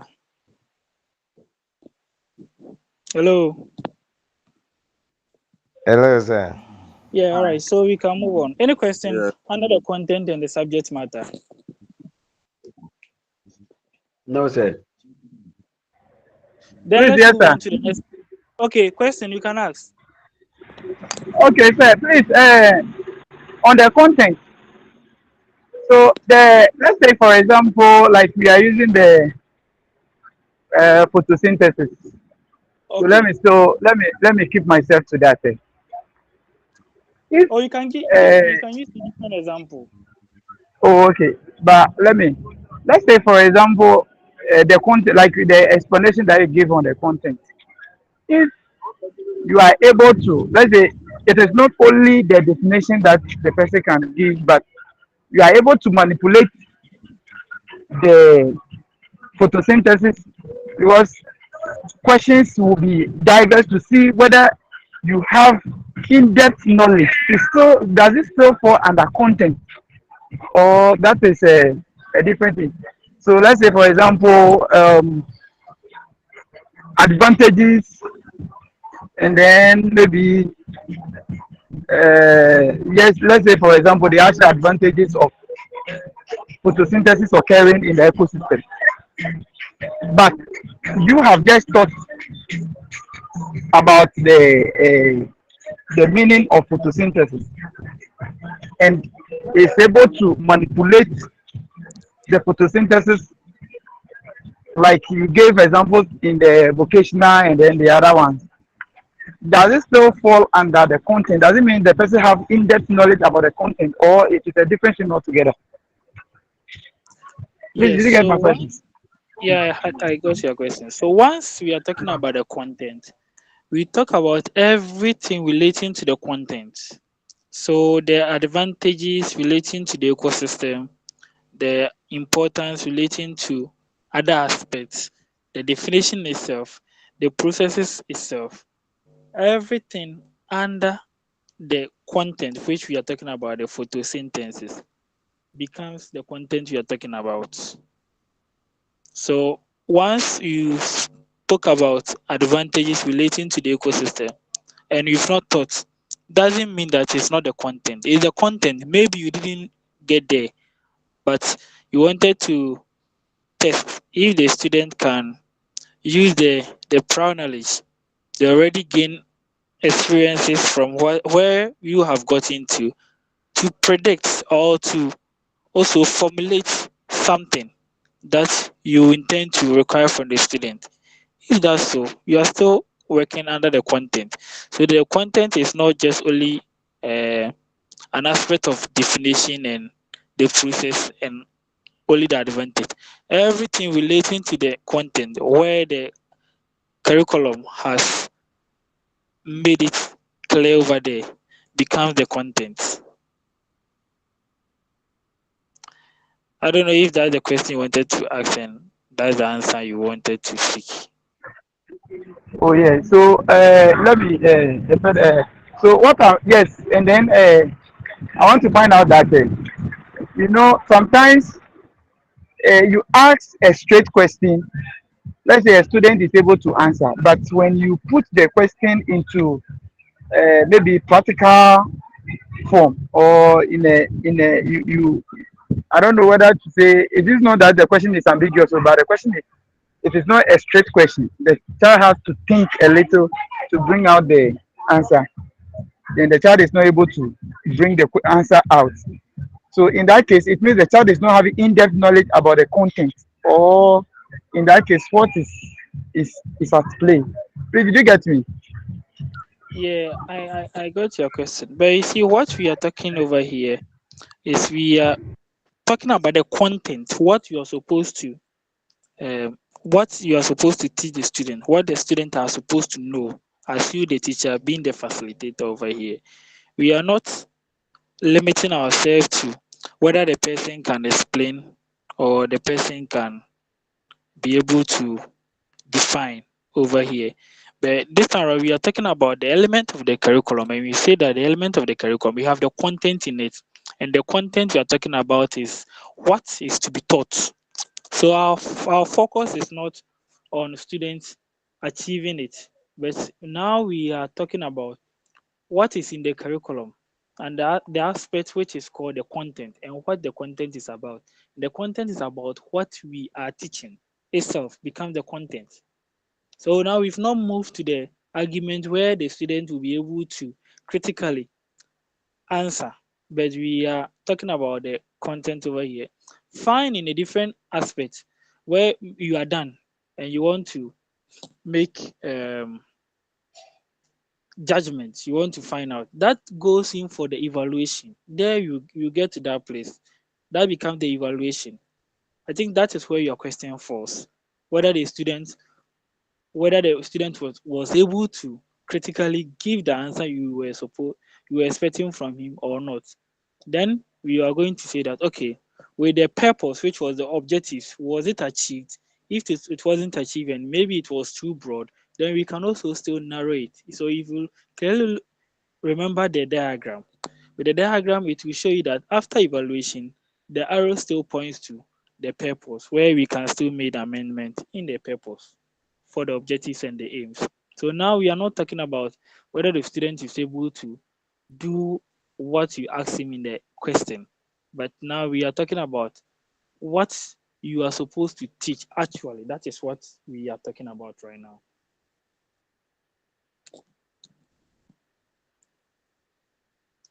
I don't know whether it's clear to you now. Please, it's clear. All right, yeah. So what you asked that will be under the evaluation. So when we get there, I think I'll remember the question and I'll bring it out. We will just make suggestions around it. Can I move on, please? Yes, Doc. All right. Now we move on to the methods. We move on to the methods. So with the methods, we talk about the ways. Now we've gotten to know the content. Now we come to the ways we are going to handle the content, how you are going to teach the content. So the method is about the teaching strategy, the learning experiences that we are going to use to handle that topic. That becomes the method over here. The method outlines in the curriculum deals with the teaching and the learning experiences and involve organizational strategy. Organizational strategies over here. When we are talking about how something is being done, we are referring our mind to step by step thing or the process something occurs. And with the step by step or the process something occurs, it needs to be organized. You move from step one to step two to step three. So still with the photosynthesis, if you are going to use this will attract the sunlight, it will pass through this, it will go through this process stage by stage, stage by stage. Then we will arrive at our final destination or what we intend to achieve. That becomes the method we are going to use over here. We can also use a simulation. The teaching strategy is simulation. I want to show growth, whether in dark areas or under dark environment and under light environment. We have simulations for those things. You set the setup over there, you observe it. So in the simulation, you will still be having some manipulation. You need to set up A, set up B. Okay, set up A. You press on this one, make the place dark. You press on this one, make the place light. After that, it moves to the next step. Has growth occurs, it moved from 2 centimeters to 5 centimeters. Okay, growth has occurred. This is the method that you wanted to use for that content. So in the content, as they give you the content, they give you the methods, how you are going to handle it. You are supposed to group the students in a group of two, in a group of three, in a group of four. Then you give them an activity to perform. These are the methods the curriculum show us how to go about it when there is a content. So one element is the method, and we talk about the teaching methods that we use to handle the content, the teaching or the teaching strategy that we use to handle the content, the learning experiences and organizational strategy, the step-by-step approach. You cannot teach photosynthesis and quickly you jump to the advantage of photosynthesis without talking about what the photosynthesis actually is. So it should be in a chronological way. You start with photosynthesis, you start with you continue with maybe the process of it, how it occurs, and after that you talk about the advantages over it. But you can't just start right away from um, maybe the process. After the process, you come to the definition. From definition, you come to the advantage. If that occurs, your students are going to know that, oh, this teacher is not organized. He or she does his or her things haphazardly. Take this one, move to this angle, move to this direction, to and fro, without the head and the tail over there. And then the student will get a clear picture of you. Oh, this teacher is not organized. So when they see you once, twice, thrice, they just have their perception or around you or knew that, oh, this teacher is not organized. He will take this aspect, bring it in, chip it here. We don't see the head and the tail. So the curriculum is going to teach you or is going to show you how you are going to approach the content so that the student will get understanding. That is what one element of the curriculum talks about. Note, flexible teaching methods facilitate learning. So, a flexible teaching methods. You have various flexible teaching methods. As a teacher, you know that the students are not tabula rasters whereby you would tell that they don't have anything in their mind. No, they have something. They are not dumb students. They already have something in mind. At least allow them to also express themselves.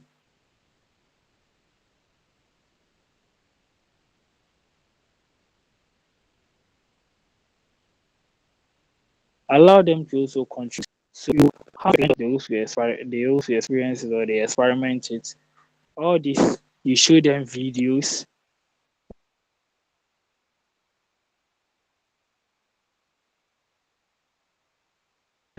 When it's chat, you show the chat to them. You cannot be teaching climate change over there, whereby you don't have any charts. You are talking about climate change as in increase from um, 2019 to 2025. You don't have any diagram to show them. You don't have any chart to show them. Any representative something to show them. You just be speaking raw like that. How do you think they are going to follow? So in this way, you make the teaching method so flexible. You provide a chart to them when you're using the digital form where you have it on your slides, like I'm projecting the slides over here. You project it to them. When it's also um,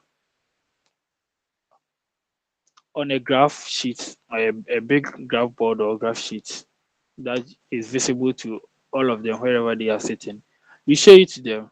After that, you don't pour the knowledge onto them. You give them the room for them to also interpret.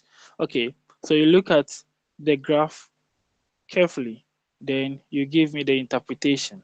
You there you see different kinds of idea.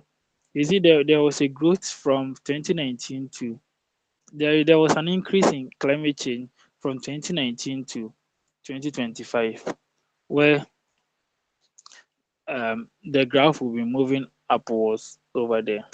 But it will surprise you that some will also going to read it inversely, and that is how they also see it.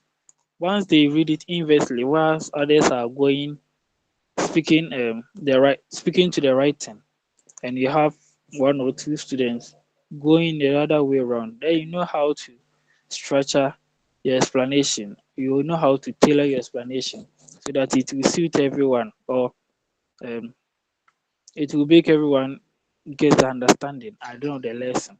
So that is what the curriculum talks about when we talk about an element, the method that we use in the content aspect. Any question?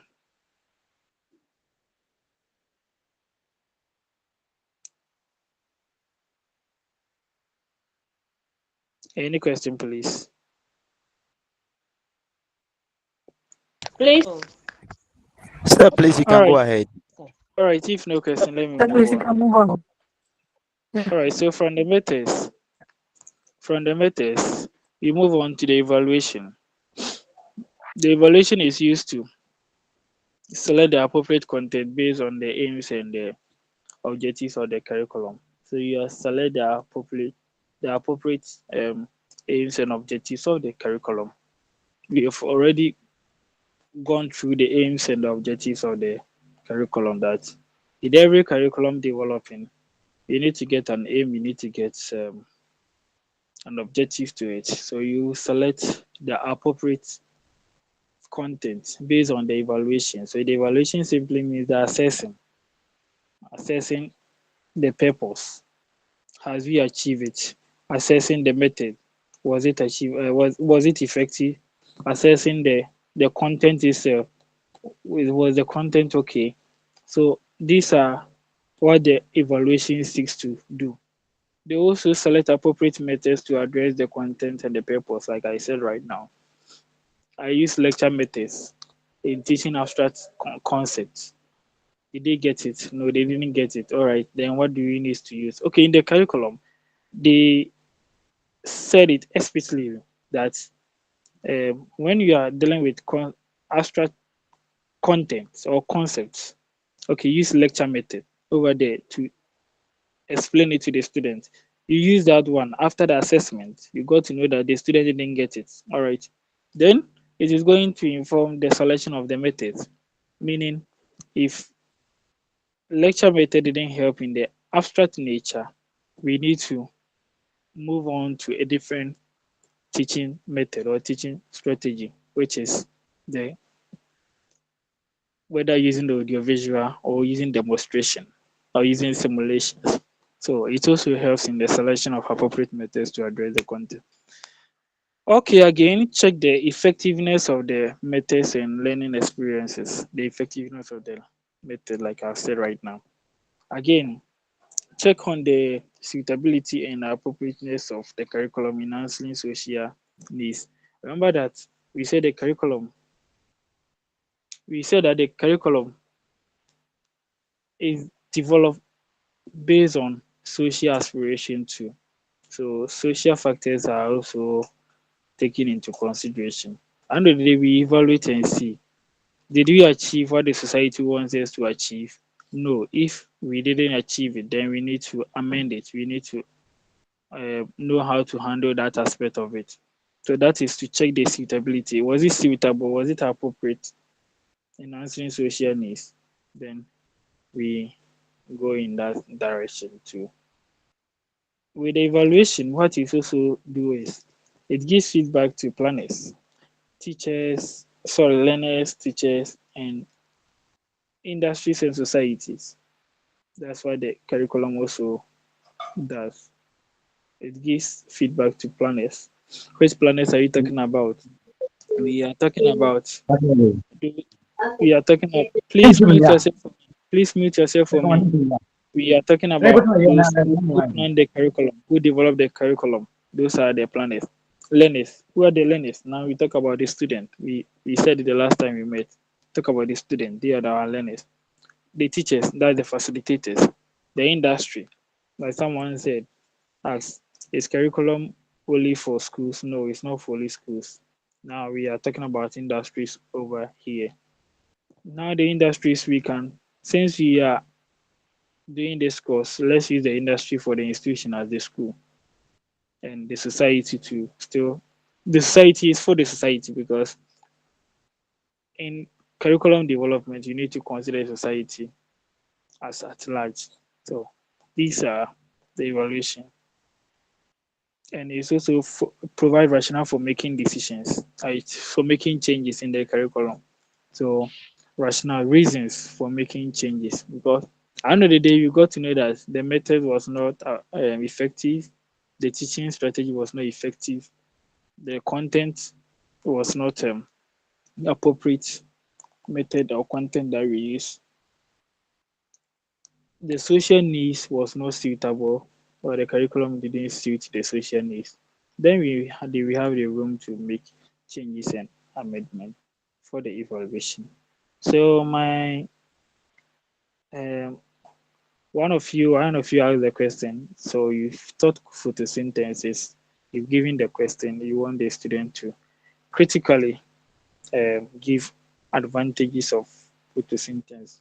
Though you didn't teach them, and they are not able to give the answer.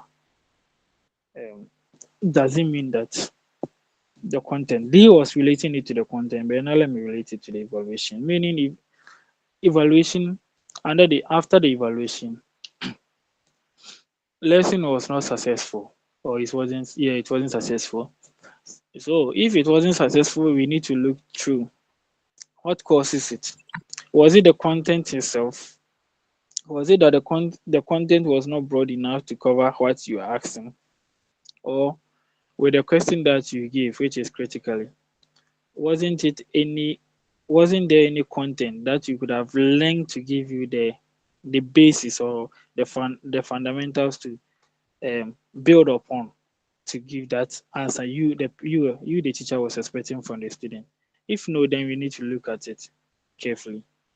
Is it the method? If the method wasn't okay, then you need to look at the methods very well. Was it the purpose? If the purpose wasn't okay, if the purpose wasn't achieved, then we need to look at it well. Was it broad enough? Were we focusing on objectives, or we were focusing on aims, or we were focusing on goals? No, we were focusing on objectives. If it was objective, then it needs to be measurable. Meaning, if it should be measurable, at the end of the day, we need to achieve it. If you are not achieving it, meaning something has gone wrong somewhere, we need to also go through the curriculum and figure that one out and make that correction. So that is for the evaluation aspect. Any questions so far?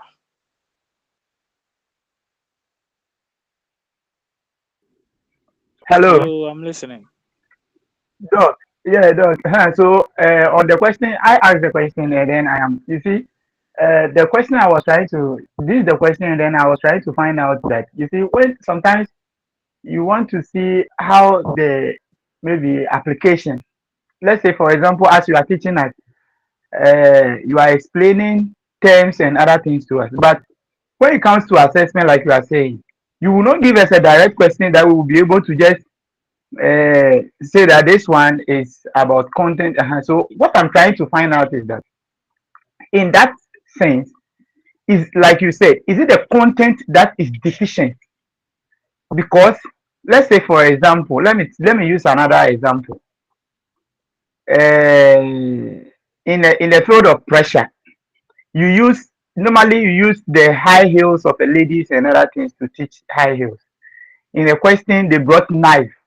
The child is not able to relate it, or I am not able to relate the knife to that of the shoe, to know that they are still talking about pressure. In that case, is it the content that is deficient, or I am not abreast with? Because you cannot give all examples relating to a particular content. Or please, I hope you get my question. Yeah, I get your question. So your question to the class. Let's discuss. Is the content deficient, or is the methodology deficient, or what was the cause? What should we do?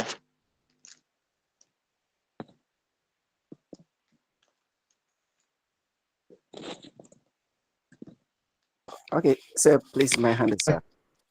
Okay, you can This is you can this say. is Samuel. Okay, Samuel.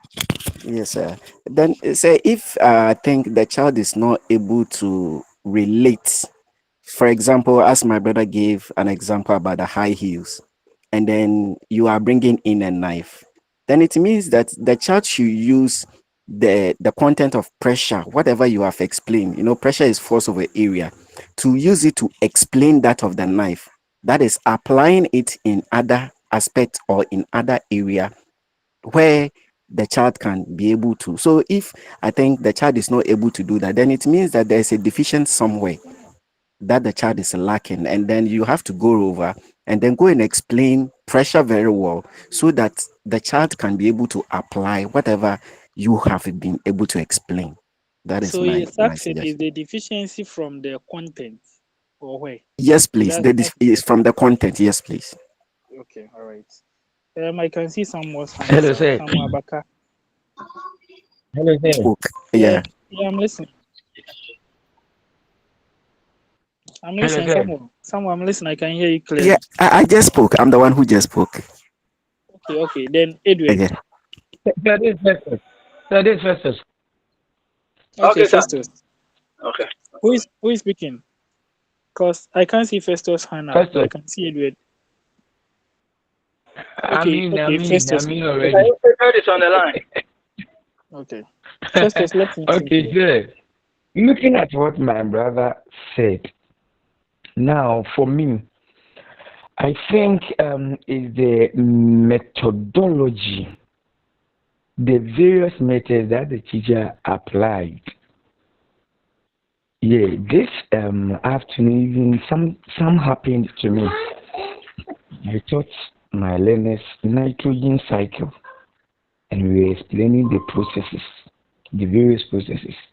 At the end, I wanted them to also explain using their own terms and say, in fact, almost half of the class per my assessment couldn't on their own, that's based on their own explanation or how they understood it, they should come up. So I realized that then maybe the way I taught it, they couldn't get the concept well. So I have to go over again. Uh-huh. So from what my brother said, we taught pressure. If you indeed explained well using all various the limited examples that you can give and explaining the concept well, the child should be able to apply. So if the child framing the question in a different way is not able to apply, then the teacher, to me, as I did this afternoon, I will visit, I would rather push it to the method that was used. That it could be that maybe they couldn't get the concept well based on the method that I used. Not forgetting that they said there are some students, like even right now we are students in your class. It could be that whatever that you teach us at the end you put it somewhere. Yeah, yes, you mean I'm just citing an example. So we have categories of students like that. Then looking at the entire class, even if every most of the learners are like that, it will not be everyone. So if you ask the key players in the class and even they are not able to answer based on what you said, that means that you have to visit the methodology and then see. So for me, I will say it could be that the method was the deficiency is from the method, the methodology used. Thank you. All right. Ruth. Ruth's hand is up. Ruth, you can go ahead. Hello, sir. Good evening. Good evening, Ruth. So what come here I about think, now? Edward, I I'll come think to that you. the point I wanted to make, my brother Festus has said it all. So I think it's basically, it has to do with application of knowledge.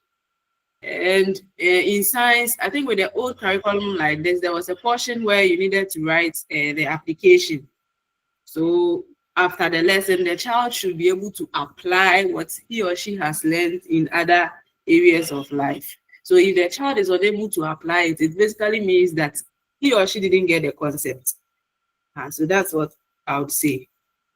Okay, so Thank you. your point is from the methodology rather. Yes, please. All right. It could be Edward, the before I come, methodology. okay. It And could be the one more methodology. thing. Okay. Say, it could be the methodology depending on the child.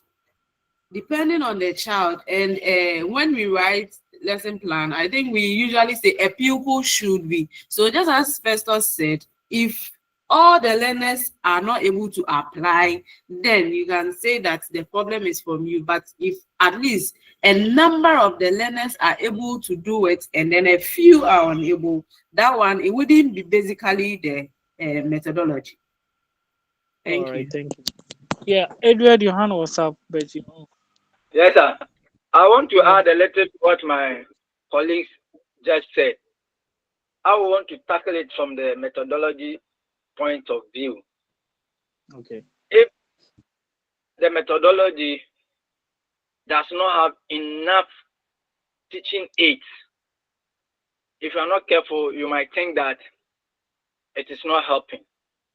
So in as much as we are talking about the methodology should go with adequate teaching aids that will be able to address the diverse needs of the kids. Most of the times, in our science class, even at the SHS level, you see the level of abstract teaching is too much. We don't have enough teaching aids to help the people to understand the concept. So if in the class, at the end of the delivery, if you are not able to get about 2/3 of the people to test, somebody is saying a people, yeah, that was then. But this common core, this thing, at least you should be able to measure your lesson about 2/3 of the people getting the concept. Into the old days of a people, now currently, I don't think that it is working per the new curriculum that we are using. So the methodology is one. Adequate teaching aids should be available, both really concrete, operational, all the other domains, and we should be able to get teaching aids to affect all the various domains. That is where the children will be able to do the application of knowledge. Thank you, sir. All right, Mohammed. Thank you very much. Mohammed. Yes. Yes, I also want to talk about the methodology. Sometimes you the teacher, after teaching, when you realize that some of the learners are not able to grasp what you have taught. At least we have what we call remedial. Maybe the method you use, that is why some didn't get it. So those people, you have to organize them and also try to see if you can change another method will suit their level of understanding. So as a teacher, you don't just concentrate on those who are participating. The weak ones have to also be carried along. So varying the methodology will help. If not, some will be leading while others are behind. So most of the times, after evaluating and you realize that your learners, not all of them happen to understood what you have taught.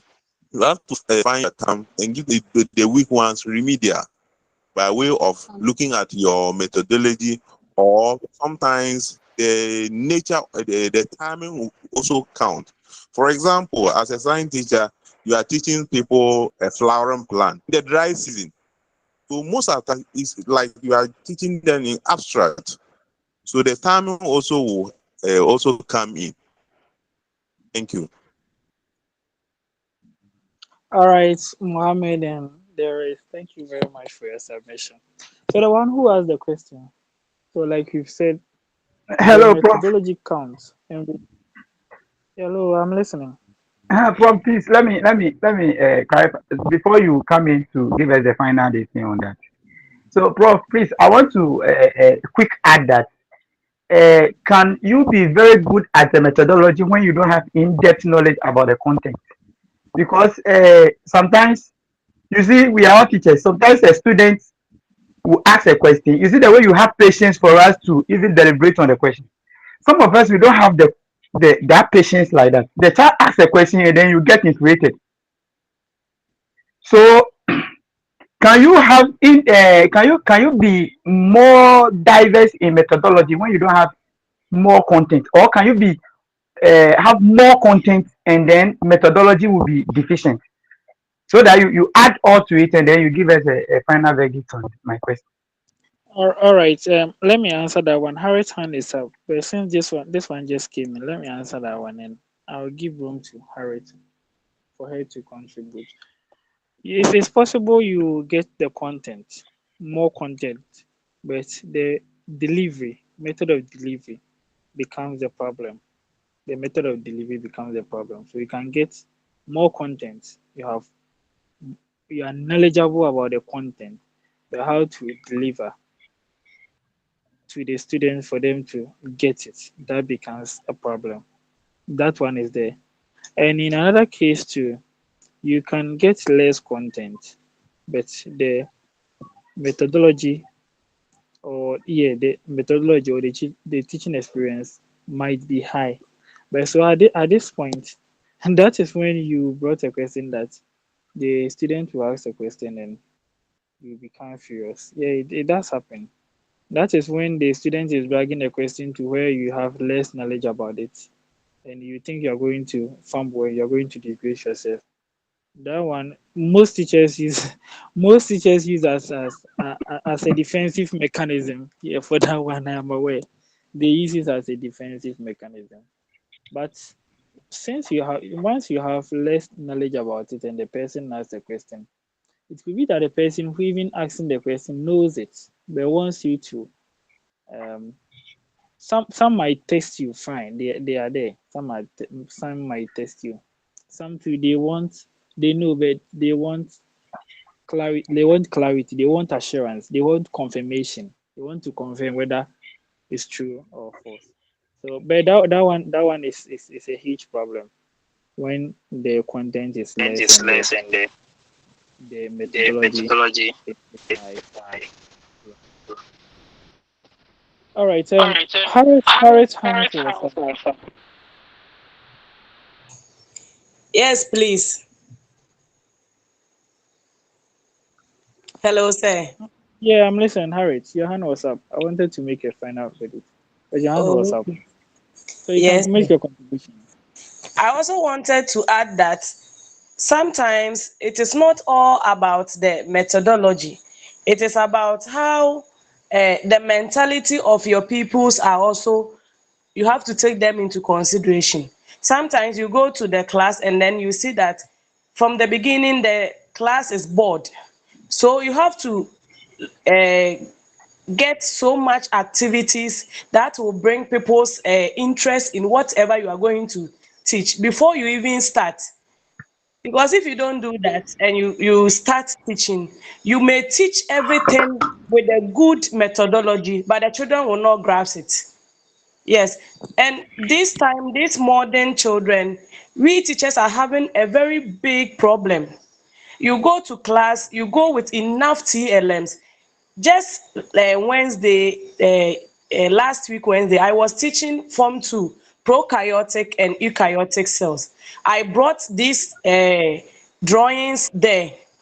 I also accompanied the teaching with video, and the video that I had on the prokaryotic cell was the one that it is able to give out every organelle, just one, then it explains it, then it add up. So it started from the pili, then the all the parts were just joining very beautifully. And when I finished, not even a single person in class was able to answer, was able to give me the differences between the prokaryotic and the eukaryotic cell. I was so pissed off. So I even went to report them to the headmaster. Then I have to come back and teach. So sometimes maybe the children themselves, they are not even ready to learn. All A right, I get lesson, the point.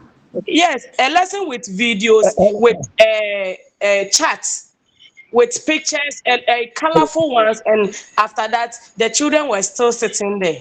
So Hello, hmm, hello. I Hello, sir. It's true. These are some of the things that we don't Sir, very hello, very sir. very very very hot after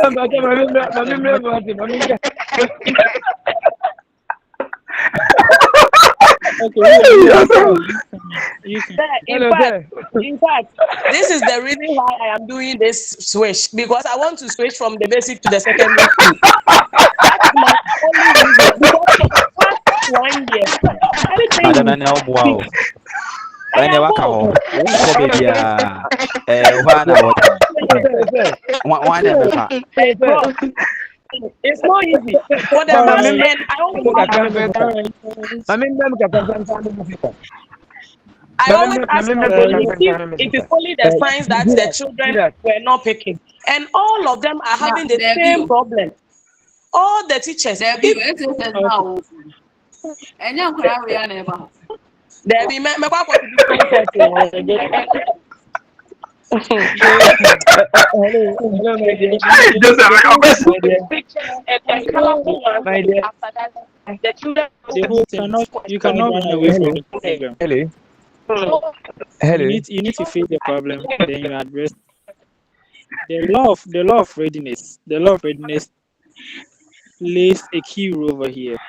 Very hot afternoon, and a math master or a science master will go to the class, assuming there is no teacher, and voluntary, he or she wants to assist the student by taking the teacher who is not available time to teach his lesson, maybe a science content or a math content.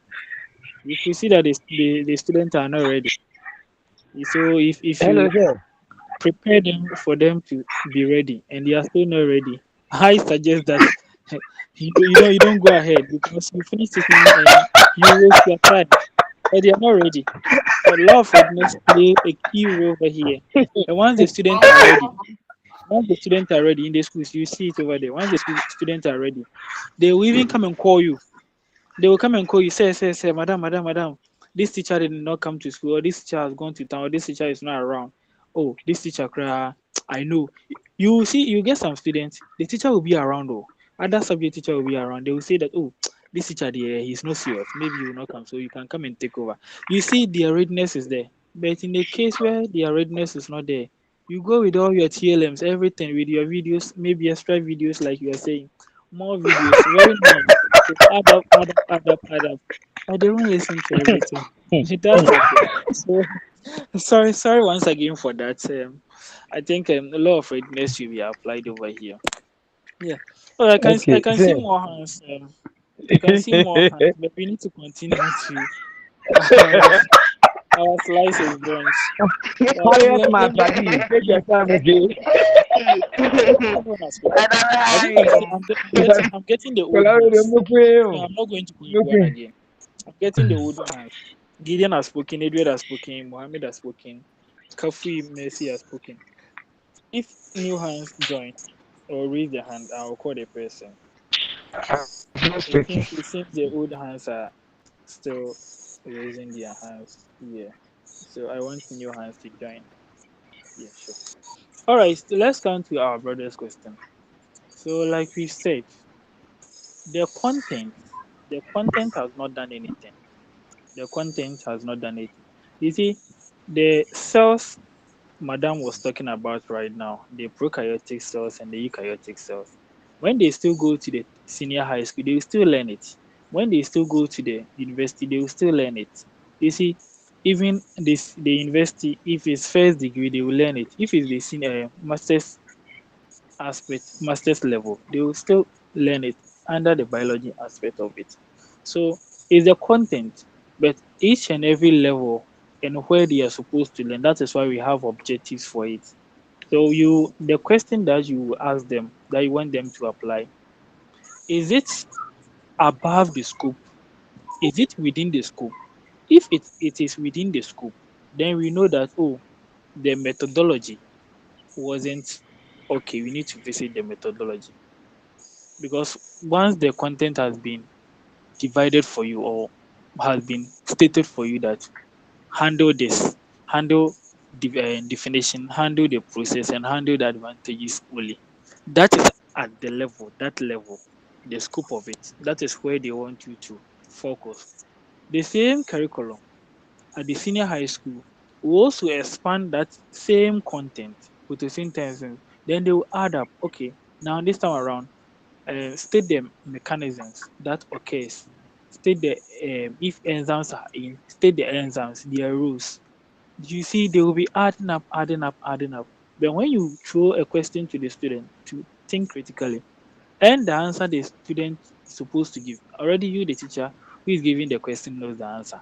So if you think the answer is above or outside the scope, then you know that the content has not done anything, but you wanted the student to do more um, learning on his or her own, just to expand, explore. You wanted that, but that has anything to do with the content. But if the methodology, fine, the method that you use, like someone said, sorry for me to use the word someone. Sometimes I don't capture all of your names when you ask questions. He was teaching is it carbon cycle or some nitrogen, yeah, nitrogen fixation. Nitrogen side. That's nitrogen cycle over there. So he will explain the whole aspect of the nitrogen cycle, and it will surprise you that you even ask them what is the actual meaning of the word cycle or cyclic, and they will be there. They will be looking at your face. Even if the person cannot explain the term cyclic or cycle, then you won't even know the purpose of what we're even trying to explain to them. That this will move from this will move from this, and it will go back. They don't even get the clear picture. Then we need to consider the methodology aspect of it. So I think the methodology plays a key aspect over here with the question that you asked. Well, that means there is a deficiency in the methodology. And someone also added the Okay. TLM. With the curriculum developing, available resources are taken into consideration when developing the curriculum under the methodology, because they know that this is a practical aspect. You need a reagent, you need this setup, you need that, you need that. Now the curriculum comes to the society to see, are those materials available in the society? If yes, they include it. If no, then you get a model of it. You come to that, you get a model of it. You make improvise. You improvise on that.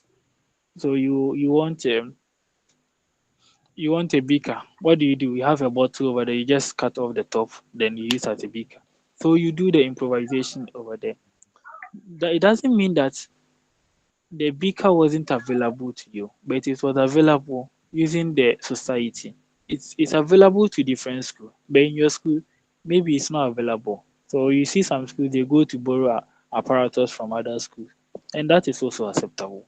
You can go and borrow because those are TLMs you are going to use to enhance teaching and learning. So someone raised that concern. The TLM is also important. So the TLM falls under the methodology because in the methodology you are going to use those TLMs. If it's abstract, you need to show them charts, you need to show them diagrams, you need to show them videos, you need to show them equipment. All these are TLMs, and they falls under method that you are going to use. So I see that the deficiency is not from the content, but it's rather Okay. from the method, because the content where the level of the student at that stage is the content that has been given. But when the person moves ahead, the person will also have the same content but more expanded. That is what I will say to you. Is it okay? Yes, sir. Yes, sir. All right. I have Yes, sir. Mercy's hand up. I don't know if it's a new question, or if it's a new question, you are good to answer. If you are making a contribution, then we can move on. Okay, so Different please, mine question. is a question. Okay, is it Between Samuel? evaluation and yes, please, sir, Samuel. Yeah, Samuel, okay, Samuel. yeah. Abaka. Please, the Abdullah, difference I'll between come to you. Your hand is still up. e- I'll come to you, Abdullah. Okay. evaluation and assessment. The difference between evaluation and assessment. Yes, please. Okay, that's a nice question. Difference between evaluation and assessment. One is under one. That's the cue I've given. So please come again. I said one is under one. That's the cue I've given. But I want us to discuss Oh, the difference between evaluation and assessment.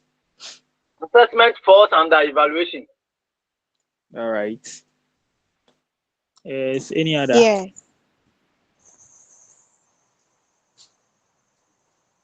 Any other suggestion? Evaluation is the judgment that you observe. You give a judgment. So Okay. assessment is an evaluation. Assessment is under evaluation. Okay, Evaluation sir. is the judgment. Sir, can I come in? Okay, so when you say Yeah, you can come in. assessment here, you are referring to the process of obtaining information about something. Let's say a Okay. student, and then when you obtain that information, you use that information to make decision. Okay, and then the evaluation has to do with the information that you have. You judge it to see the effectiveness of it. That is what I understand it. So the judging of the information that you have to make decisions. That is what evaluation is. Okay. All right. Last person. Say, please, what he said about your own first example being titled, I mean, me try that. Maybe I'm judging, say, Mr. Lena, own first example being person, I mean, telling about you. Which one do you want to understand? Is it the way judgment? Making judgment. All my example, non judging, I mean. Okay, the person who just spoke hates you. Okay, so my boss. So I would say maybe you have conducted an exercise, okay, and then a child scored, let's say 2. That is the assessment. You have assessed the child to know the performance of the child, and then you use that scores that the child has scored to make decision whether the child is not performing, whether the method that you use is not maybe helpful. That is the judgment we are talking about here. And then the assessment has to do with the scores, or as putting that marks to know what is happening. So the marks that the child obtained here is the assessment, and then making informed decision or judgment about this. There's the marks is what we call the judgment. Please, are you okay? That's my opinion. Okay, let me give another example. Okay.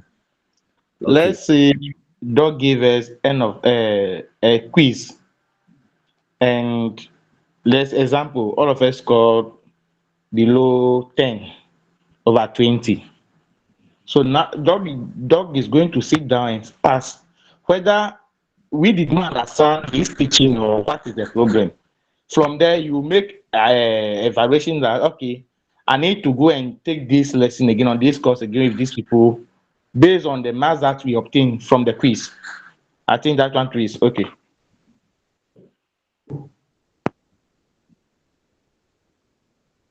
Okay. Yes, last person.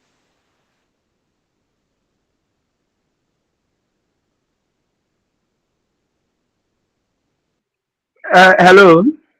Yeah, you can speak. Okay, so I also want to add to the later that the one that they have said that with the judgment, when you conduct an assessment, assessment in the form of test, in the form of interview, in the form of any form that you are soliciting information from the kid. The judgment sometimes it is related to now and then the previous. So let's take this particular subject has been taught, like you are teaching us. You taught last year. Maybe you gave them a quiz. Maybe the lowest mark was 15, and now we are doing it again. And then with you are employing a different methodology. Now all of us score 20.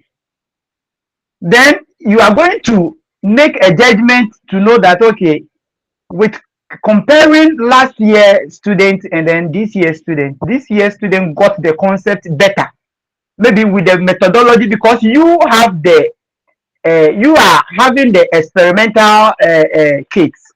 Maybe you have changed the methodology. You will know, the teacher will know, or the lecturer will know that I have changed the methodology that I employed in the previous lesson.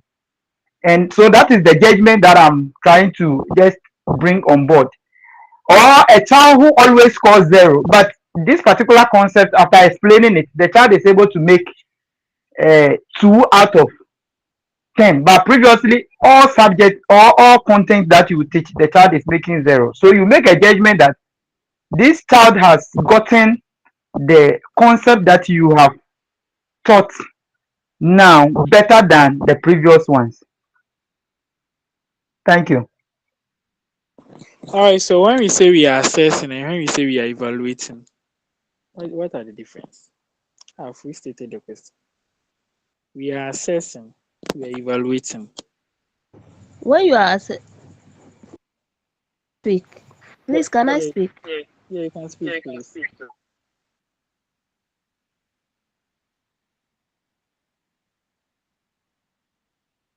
You can speak. You can speak. I said when you are assessing, it means that you are gathering information or data about the performance of a student. And when after you have gathered your data or information, use what you have gathered to make a decision.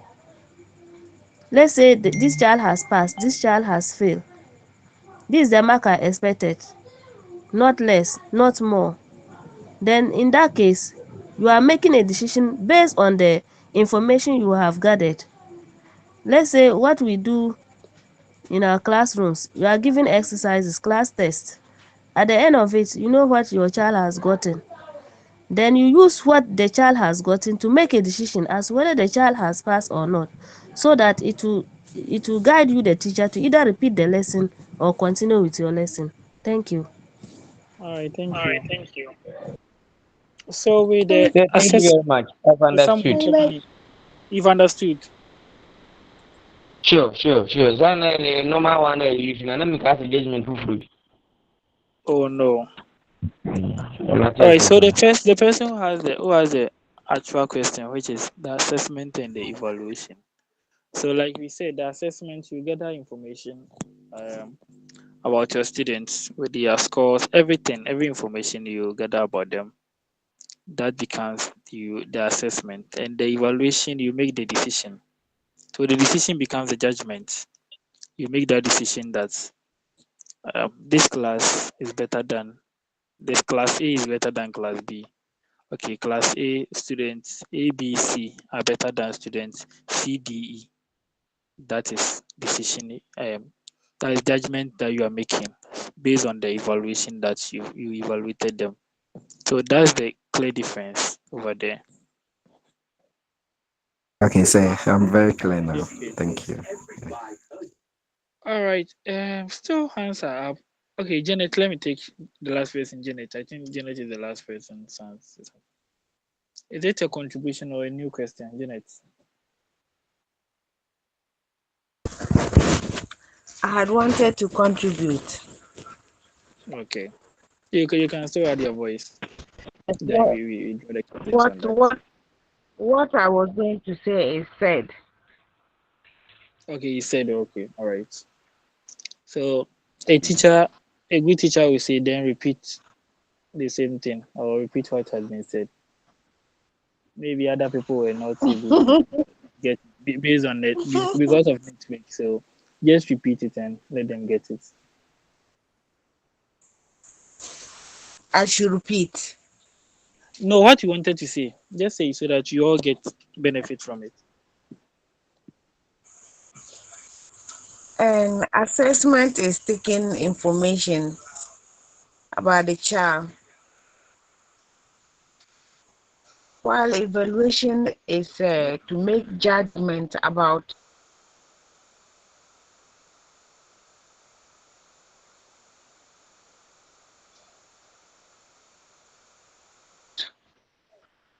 the All information that right. has already been taken about Any the question now? child. Okay.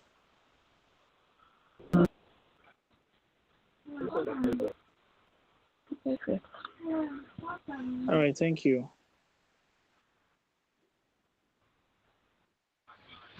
Let's move on.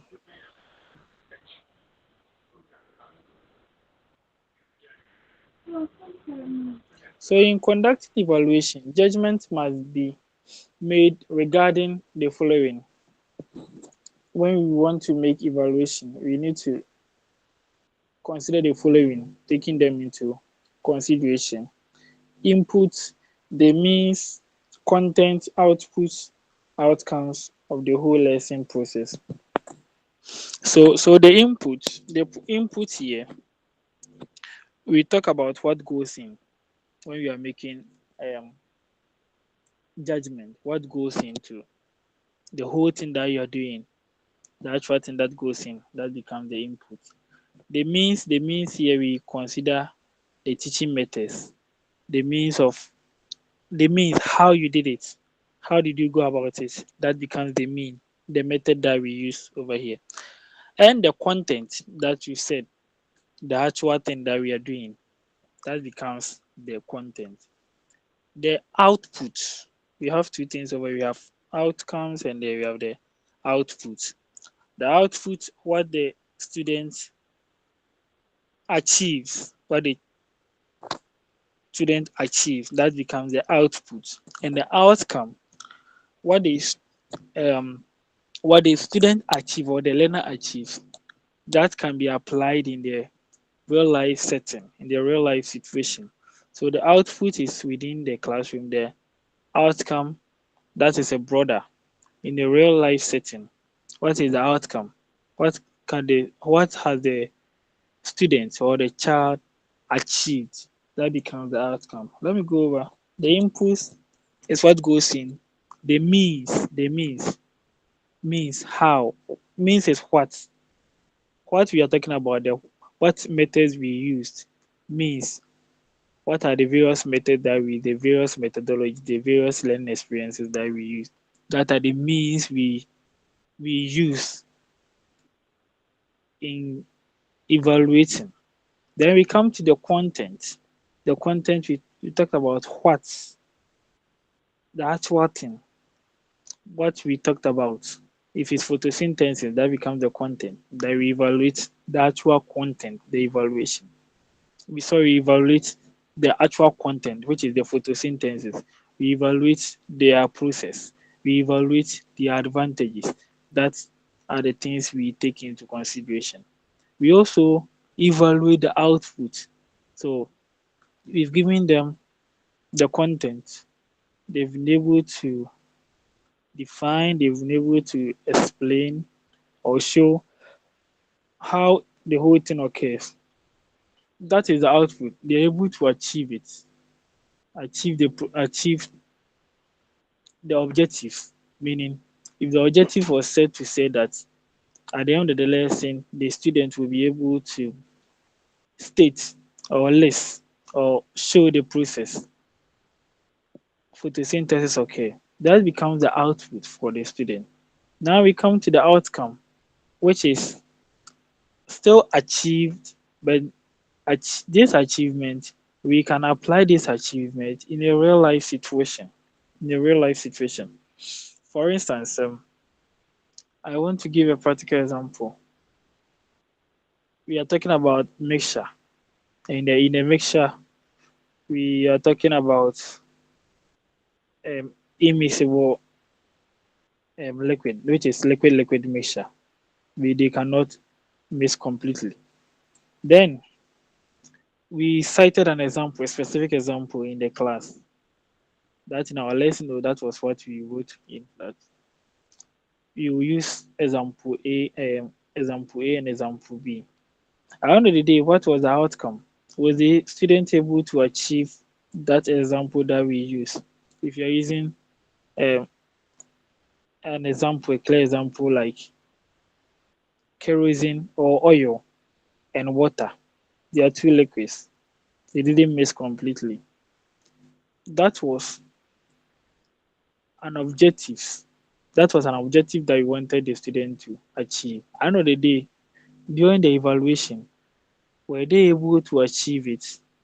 If they were able to achieve it, then that means okay, the method that we've been talking about was successful over there. Then we come to the outcome. In the outcome, we've learned that these two mixtures cannot mix completely. If that's the way, we can also have a way of separating them. And they go to the real world situation, they encounter similar problem, whereby this time around it will not be oil, it could be kerosene or different thing. Then they come into contact with it. They use the idea over here to separate it. That becomes their outcome, meaning they can apply it in solving problem, in applying it in their real life situation. That becomes the outcome. But the output is based specifically on the objectives, what we intend them to do, and the content is the actual thing that we taught them, what we taught them, or what we are teaching them now become the content. And the means, how, ways we are teaching them, and the input, what goes in. what goes in. So in what goes in, it could be certain arrangements that becomes what goes in. It could be um, throwing questions on them and they also giving back answers to you. So clearly, we see that when we are evaluating or we are making judgments, we consider these things into consideration: the inputs, the means, the content, the output, and the outcome for the whole process of learning over here. Any question? If something is not clear over here, you can draw my attention so that I make clarity or I go over.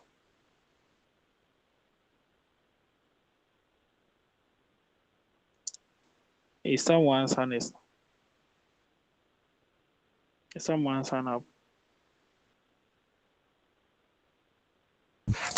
Sir, Yes, please please. kindly You can continue. Okay, sir, I can please see two kindly hands. go over. It seems many people didn't join this online class. What is happening? What's rep? Please, can I ask a question?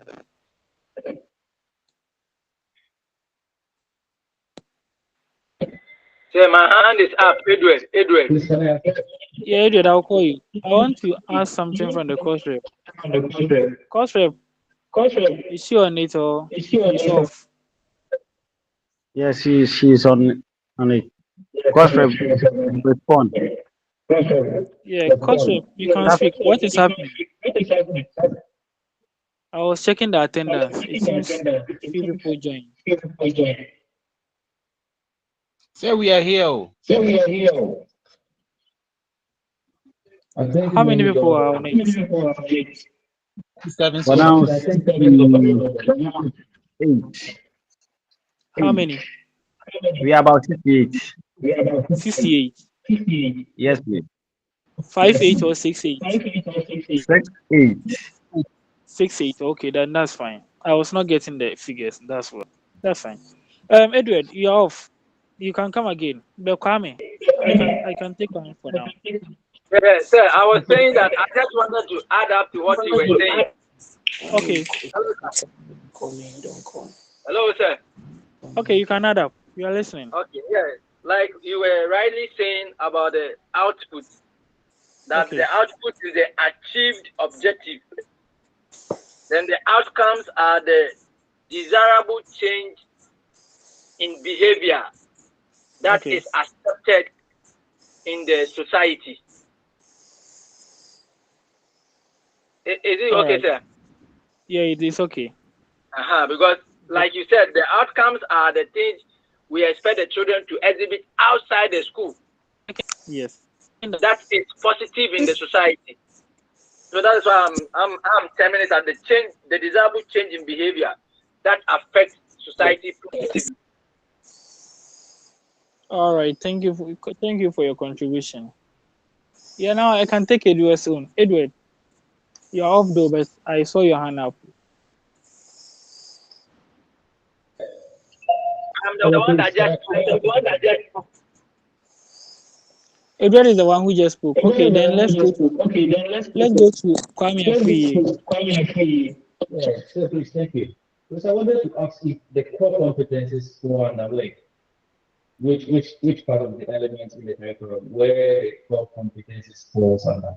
Afri, your phone is far from your voice. If you can come closer. Okay, so is it clear now? Okay, I'll manage. You continue. Okay, yeah. So please, I wanted to ask if the elements. I just want to know where the core competencies falls under any of the elements. If someone got a 3 years question, if a person can let me get the question. He was asking whether competence is falling under something. Yeah, he asked where the core competencies will fall under this. The core competence. Yes, yeah, please. I'm asking about where the core competencies fall under any of the elements in the curriculum? I'm still not getting the voice is far from. But someone can listen I to the think question and just get it. you can type instead. Sir, Okay. if I understand what he was saying, he was asking Okay. whether Is it my the network? core competency that after teaching children are expected to portray, where will it fall under? That is what he was asking. Okay, the core competency the Yes. children are Where supposed to portray after teaching. yes, where will it fall? And Oh, okay. uh-huh. Oh, continue if you had something to it. For me, That's the question. I think it falls under the evaluation. Okay, the core competency falls under evaluation. Okay. It will fall under the evaluation because they are the expected skills that you are expecting from the children, like speaking, writing, communication, collaborate, those kind of. And these things, if you don't evaluate them, you will never know whether they can speak, they can write, or they can do other things. Oh, okay. Okay, I get you. Anyone to add up? Is core competency where does it fall? Doc, Okay, go ahead. I'm listening. my brother said it falls under evaluation, and I think the evaluation we have all the inputs, the means, the content, output, and outcome. They are all under evaluation. Yes. So if we are going to look at them critically, we will observe that the core competencies, as he mentioned, the skills that you expect your learner to acquire after your lesson, then the core competency should be your outcome. Because when they learn the skill like this, creativity and innovation, they are going to use that to apply in their daily lives. And that comes under outcomes. Oh, okay. So you see it as outcomes. Yes, please. Okay. Another person sees it as evaluation. Okay. Yes. Any other suggestion? No, please, I think the outcome, the means, they all fall under evaluation, right? I'm listening. Oh, you're asking a different question. No, but when you were speaking, you said uh, we are looking at evaluation. Under evaluation, we had the means, the outcome, and other. Yes. So when we are Uh, evaluating, what we consider, uh-huh, what what we are what regarding. we are considering when evaluating, Yes. and they are all under the Evaluation. evaluation. So Okay. if we pick one and see that the competencies are outcomes, outcomes are they? They all fall under evaluation. So I think once we have the broader heading being evaluation, everything that falls under it is part of it. Okay. All right. Thank you. So although it's someone wants to speak, Yes, Doc. although it falls under. Yes. Okay. Let- Who wants to speak? Let me listen to you first. I think the Can core I come on, Doc? competency. Yes, the core Okay. competence. I'm listening. I said the core competencies will fall under content Okay. Why? because that is what you want the children to develop. So what you are going to teach is what you want the children to develop. So and the content is what you are going to teach. So I think the core competency, that is what you want the children to acquire at the end of the program. So the core competencies, I think, will fall under content. Okay. And someone wants Huh? us to speak to. Let me Yes. take the last person. Maybe How will core competence fall under output? because at the end of the lesson, Okay. that is what you want the children to get. So I go for the out. Okay.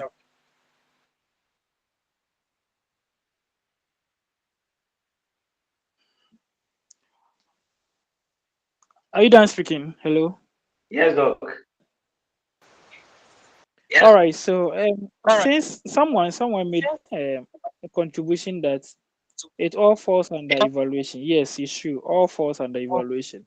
But under the evaluation, you see we have subs of it.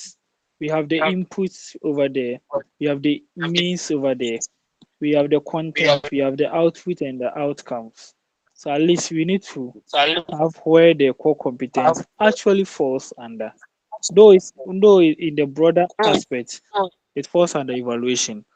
But under the sub of evaluation, regarding or considering when we're evaluating, we need to know where it also falls under. And the core competency, as the person said, you talk about the writing, the speaking skills, and all those skills over there.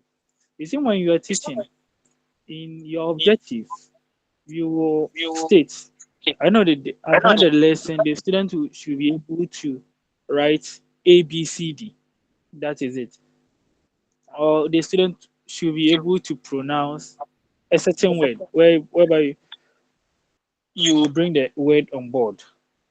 But let's consider this. In the real life situation, can the student or the child bring those A, B, C, D to form a letter? Sorry, to form a word. And if to form a word, can the child also use those words to come together to form a statement? You see, that wasn't your objective. Your objective was that the child will be able to write the ABCD, to be able to pronounce two letter words or three letter words or four letter words. That was your. Please, Brother Mohammed, mute yourself and we hear Doc. We can't hear him because of your mic. Please. Please, you mute yourself for me. So what I was saying is, at the end of the lesson, you want the child to be able to write ABCD, pronounce two letter words, three letter words, four letter words. That was your objective. You've been able to achieve it. So that one becomes the output. That is measurable. You've been able to measure it. Now, when the child goes home, goes to the outside world, real life application, solving problem. Now, the child sees sentence, a statement, and based on what you have taught him or her, able to deduce that okay, I have letter A, I have letter N, I have letter N, and that is N. I have O, I have F, and that's off. Okay, then we construct a sentence. Through that, the two letter words, the three letter words that you've taught the child, the child is able to read a meaningful sentence to you, which wasn't your intention or it wasn't part of the objective that you set for him or her during the classes hours. But this outside the class, the child is able to do that. That is the core competence over here. If that happens, then we are saying that at the output level, outcome level, the child has been able to read a meaningful statement, although you didn't teach the child to construct that statement. You didn't give the statement to the child. But based on what you've taught the child, the ABCD as alphabet, the two letter words as joining two or more alphabets or three letter words, the child has been able to use that idea to read that meaningful statement. That become an outcome. Are you clear over here? Sir, please, the screen that I'm seeing, uh, I'm seeing something like I'm not. messages. Is that what you are presenting, please? No, I'm not. I'm not sharing messages. Ah, I'm not okay, sharing the screen. okay. Can we see the screen, please? Please, yes, sir. Yes, Yes, I'm not sharing please. my screen. Yes, sir. I'm not sharing my screen. So are we okay with Sir, this point? sir, please, Now, can you throw more light on inputs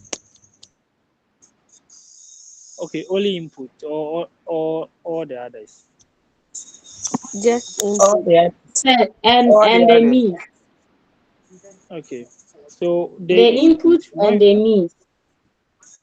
so in conducting evaluation, judgment, which is decision, must be made regarding. So these are things that we take into consideration when we are making that judgment or we are making that decision, which is the inputs, the means, the content, the output, and the outcome of the whole learning process. The inputs, the input we talk about what goes in the learning, what goes in the learning process. Then I made an example like, so you are the one teaching. You can make your own description to make your own seating arrangement. That is what goes in. You can also make your own description to make improvisation if there is no equipment to support it, though the curriculum has stated it. Those are things that goes into the teaching. So the input is what goes into the teaching. That is the input. What goes into the teaching. So we talk about the definition. What goes into the definition? Explanation of terminologies, explanation of diagrams. Those goes into it. Those becomes part of the input. Then we come to the means of delivering, ways of delivering. So the ways goes in for the methods that we use. Don't confuse yourself between the input and the means. The means goes in for the ways that we handle the content. So with the ways we clearly talked about the method that we use, using videos, using films, using simulations. Those are the ways we use. That are the teaching methods that we use. So in the teaching method, when you go back to the input, you are going to see that okay, although I was using simulation, I was using video, I was showing them video, but their setting arrangement was also a key thing. I consider their setting arrangement. Those is that is also part of the input you are making. The input you are making to to get a successful lesson. Then we come to the content. The content is the actual thing that we are teaching. What we are teaching, the actual thing that we are teaching. That becomes the content. That you for that is what we've been speaking about, the content. If it is photosynthesis become the content. The process become the content. Um, that's nitrogen cycle become the content. So the actual thing that we are talking about, the actual thing that we are teaching becomes the content. And with the content, we have, before even we tackle the content, we have objectives. We have set objectives for it that at the end of the lesson, the student should be able to do this, A, to do B. Then we come to the output. The output measures the measurable objectives. At the end of the day, my class, my student, were they able to achieve my objectives? That becomes the output. What was the output? What was the results? What were they able to achieve? That becomes the output. And the outcome then we say that goes beyond the classroom, whereby we can apply what we've learned in the real life situation to application in our real life. We've been taught about mixtures, separation of mixtures. Then the specific example that was given. Now you move on to, you come home, then you get a case whereby when I talk about a case, you get a situation whereby there's a mixture, the mixture of our common example, the mixture of the sand and the salt. Then we ask you to separate it. Now, how do you apply the method of separation, method of separation that you learned in school to work it over here? If you're able to do that, that becomes the outcome, meaning you've been able to achieve it from classroom, which is the output. Then you've been able to apply it in a different context or in a different situation or similar situation, but outside the classroom, but in the real life situation to solve problem. That becomes the output. Are you okay with it, please? Ima. Yes, Yes. please, sir. All right, then we can move on. Now we move on to the curriculum determinants. Curriculum determinants. Sir, my hand is up. Your hand is up, okay. Yes, sir. Okay, speak. I'm listening. If I get you right, does it mean we can regard the means as methods employed in the evaluation process? Yes, the ways that we use to teach. What are the ways? To the teaching methods, the teaching strategies, the that means that we use to arrive at where we want to get, the ways, the methods, the approaches, the strategies. Do you get it? Yes, sir. All right. Now we move on to curriculum determinant. Hope you can still see my screen. Yes, sir. All Yes, sir. right. So the course you still remind Yes, me when we are done with the class, and I'll share the slides with you.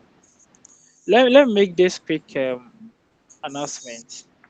You can use the sir to call me when we are having the lectures, but you hide the title of dog and prof. You can still go in for the sir for me.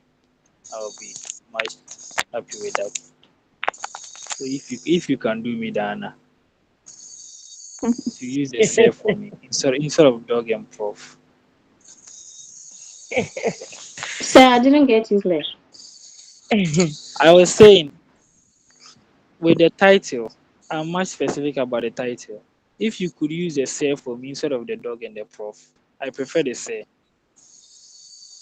I think since we are all teachers over Okay. here, I think I want to go in for that. Yes, sir. That that, Yes, that is sir. fine. Yes, sir. Just that. Hello, Yes, sir. Then we will move Yes, on. sir. yes, But sir. just that we are familiar with the dog and prof. That is why. Yes, sir. Okay. No problem with that. No problem with that. But Understand. hello, Understand. All right, let's move hello, on. sir. Curriculum yes, please. But If what, it's not, if please, is it what is, related to this? hello, Is it related to this, please, please? what, Okay, uh, please, what is your actual title? I'll give that one to you. I'll let That's you know. no important. Yeah, you're cross What referred. kind of feeling? What's no prof?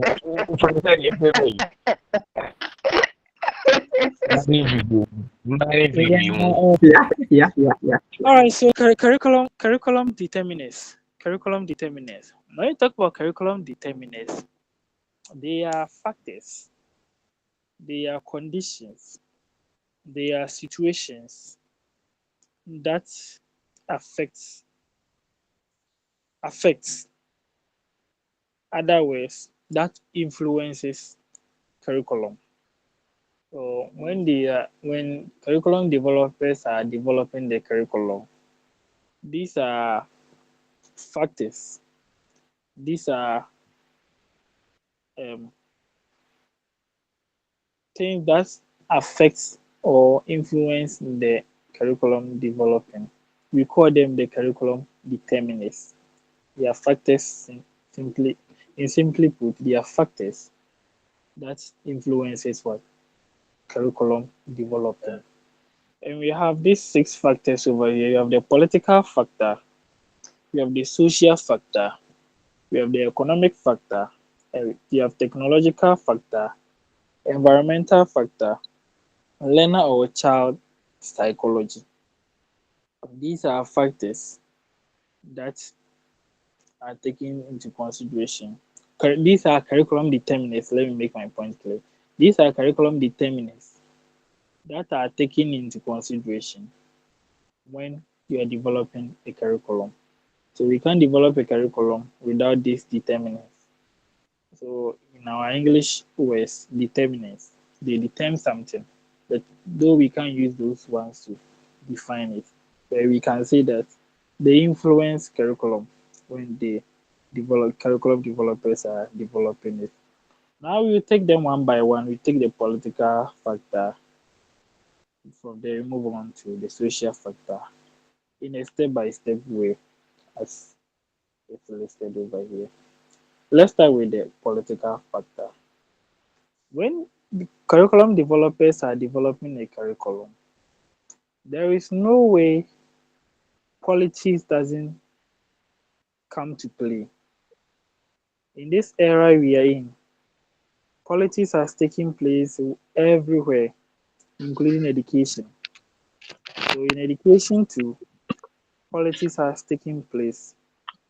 If that's the case, then we need to understand, if politics has taken place, how come, where, how did it take place in the curriculum development? And now we are considering as a factor that influence the development of curriculum. Then we take it one by one. Politics determine and define the goals, content, learning experience, and evaluation strategy in education. In every country, the country is having educational goal. Every country is having an educational goal. In 20 years' time, in 30 years' time, in 2030, in 2036, in 2050, we need to produce young engineers. We need to produce young scientists. We need to produce young pharmacists. We need to produce doctors. We need to produce engineers. We need to produce teachers. We need to produce this. That is the um, that's the structure. That's the structure the government has set, trying to achieve it. So whether government, uh, different government comes to take over, continuation of administration, they still focus on that goals and aspirations that we've set and the aims over there. So in developing the curriculum, if you want to get more engineers, if you want to get more doctors, if you want to get more science teachers, then how do this factor, political factor, influence? Now the political aspect over here is the is a national agenda which is influenced by politics, that we need to get science teachers, we need to get more engineers, we need to get more doctors.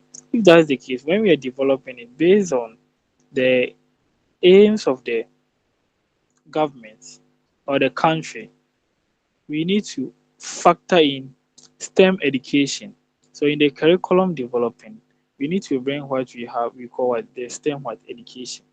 If the target is on maybe vocational and technical skills, then we need to also factor what, like the TVET over there. We need to factor all those things.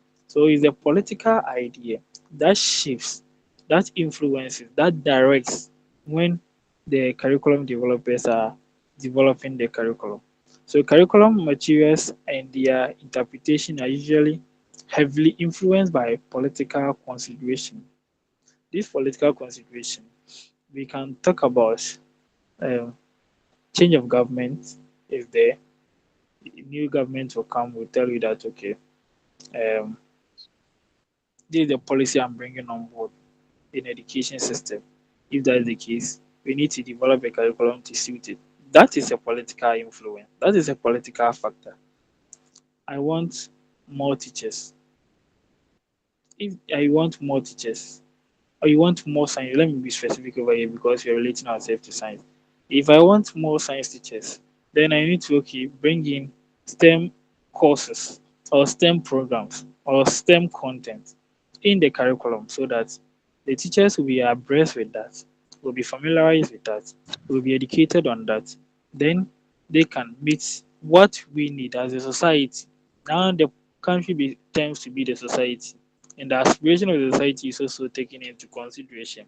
So the aspiration of the country, the political aspects of the country is taken into consideration. Another point is it may play a part in hiring or recruitment of personnel, so teacher personnel. political factor might influence it. How teachers are being recruited, how personnel are being recruited based on politics. Okay, we have two science teachers, or we have two science teachers over there. We have two science teachers and one maybe different subject area. But because of politics, your government is on power. What the recruitment is going to do is the recruiters are going to do is they will recruit the one with different field, not relating to science. And now you'll be forced to go and teach the science related thing. Meanwhile, the person who has been training in science will be there, be left out. These are political factors when we are talking about the curriculum. So we can't ignore the part of hiring and recruitment of what personnel as a political factor. You shouldn't forget that those developing the curriculum too, when it comes to the development of the curriculum, like I said, someone's government is on power. So definitely those people are also going to get a share in it. And they are going to use that opportunity to recruit them to develop the curriculum. It could be that they are expert though, but we have more experts than them. They have more expertise that they can do their job good, good and great. But those people will not be considered because they don't show any political affiliation or their party is not in power. These are factors that develop the curriculum in the hiring of in the hiring and recruitment of personnel. Funding of education is greatly influenced by politics. The government wants to finance or fund STEM education. Government is having an agenda that more engineers wants more engineers on board. Government wants to fund it. Different subject area is not considered. Now our target is on STEM education because government has allocated money for STEM education and it's also part of the national agenda. Then we need to also consider it, meaning that funding has influenced that we should have a place for um, we should have a place for STEM education to be considered. Meaning, once the government allocate funding for a target, meaning that target, let me go over. When the government allocates money for a target in education in the educational system, meaning that aspect should be captured under the curriculum because it's the government that is funding and whether um, that part, that content is well,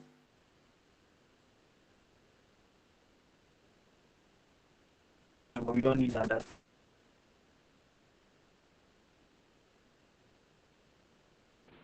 for us.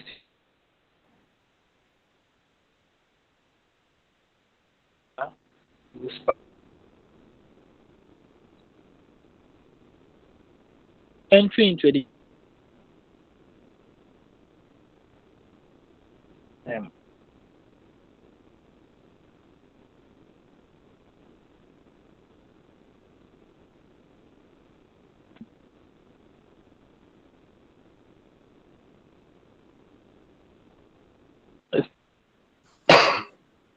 Sir, please, your line is breaking.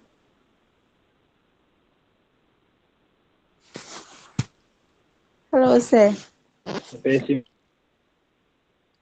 Please, we can't hear you. Your line is breaking.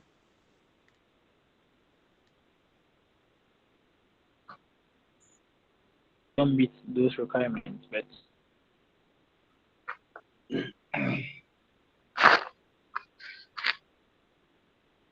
entry.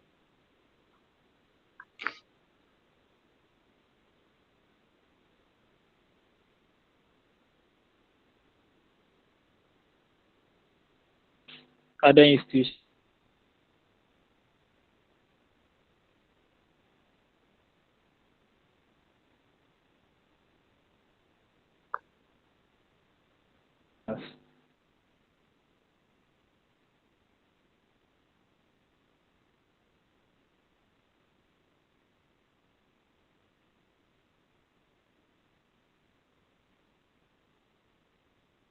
Hello, Doc. That are also Hello. are Hello, sir. influenced by Hello, sir. going to suggest Yeah, please, your screen is off.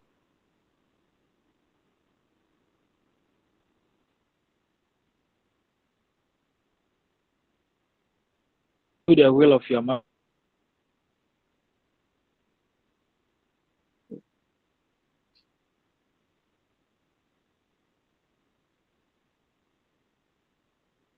You need to go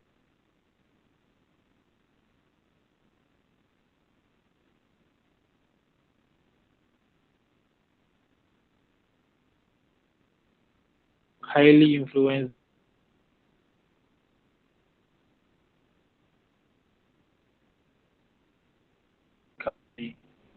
central Please, your line is breaking.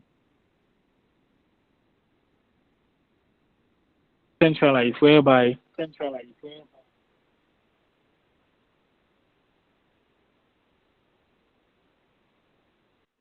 those Please, I can't hear anything. No. Those hearing can prompt say for us. I It's, think it's, that's that what it's, can it's, develop it's limited network because I can't hear anything. Can It's network. prompt. It's network. It's happening here too at my end. I Yeah, it's think network. it's the network. level. Network is happening here. My end My is the same. The network is messing up. Yeah.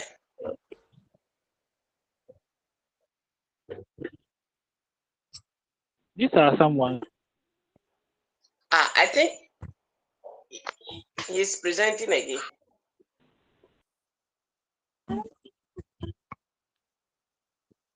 that is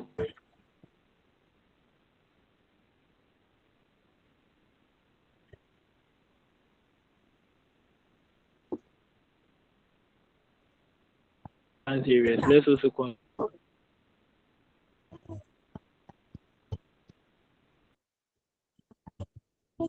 Please, your network is breaking. We can't hear anything. Moreover, your screen too is off. these are someone the I think political aspect.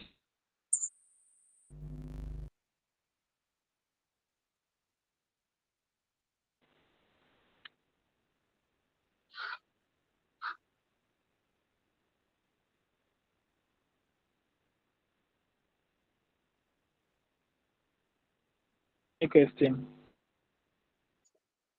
Hello, sir. So someone to prompt him. Hello, sir. Sir, please, we can't hear you. Please, it's about the network. Oh, it's a general problem about the network.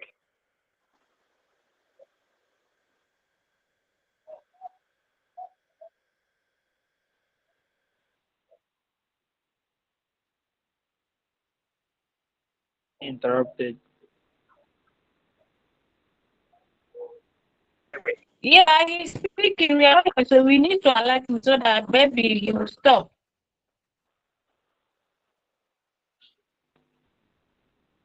Hello, sir.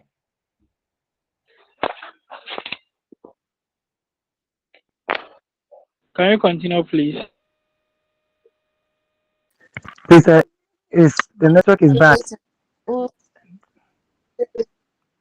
So we couldn't because hear it's you. even Is bad. it from my end? Because We it's couldn't even hear bad. you. It's even The time. last 10 minutes It's of almost time. And It's it, even we time. couldn't hear it. It's almost time. and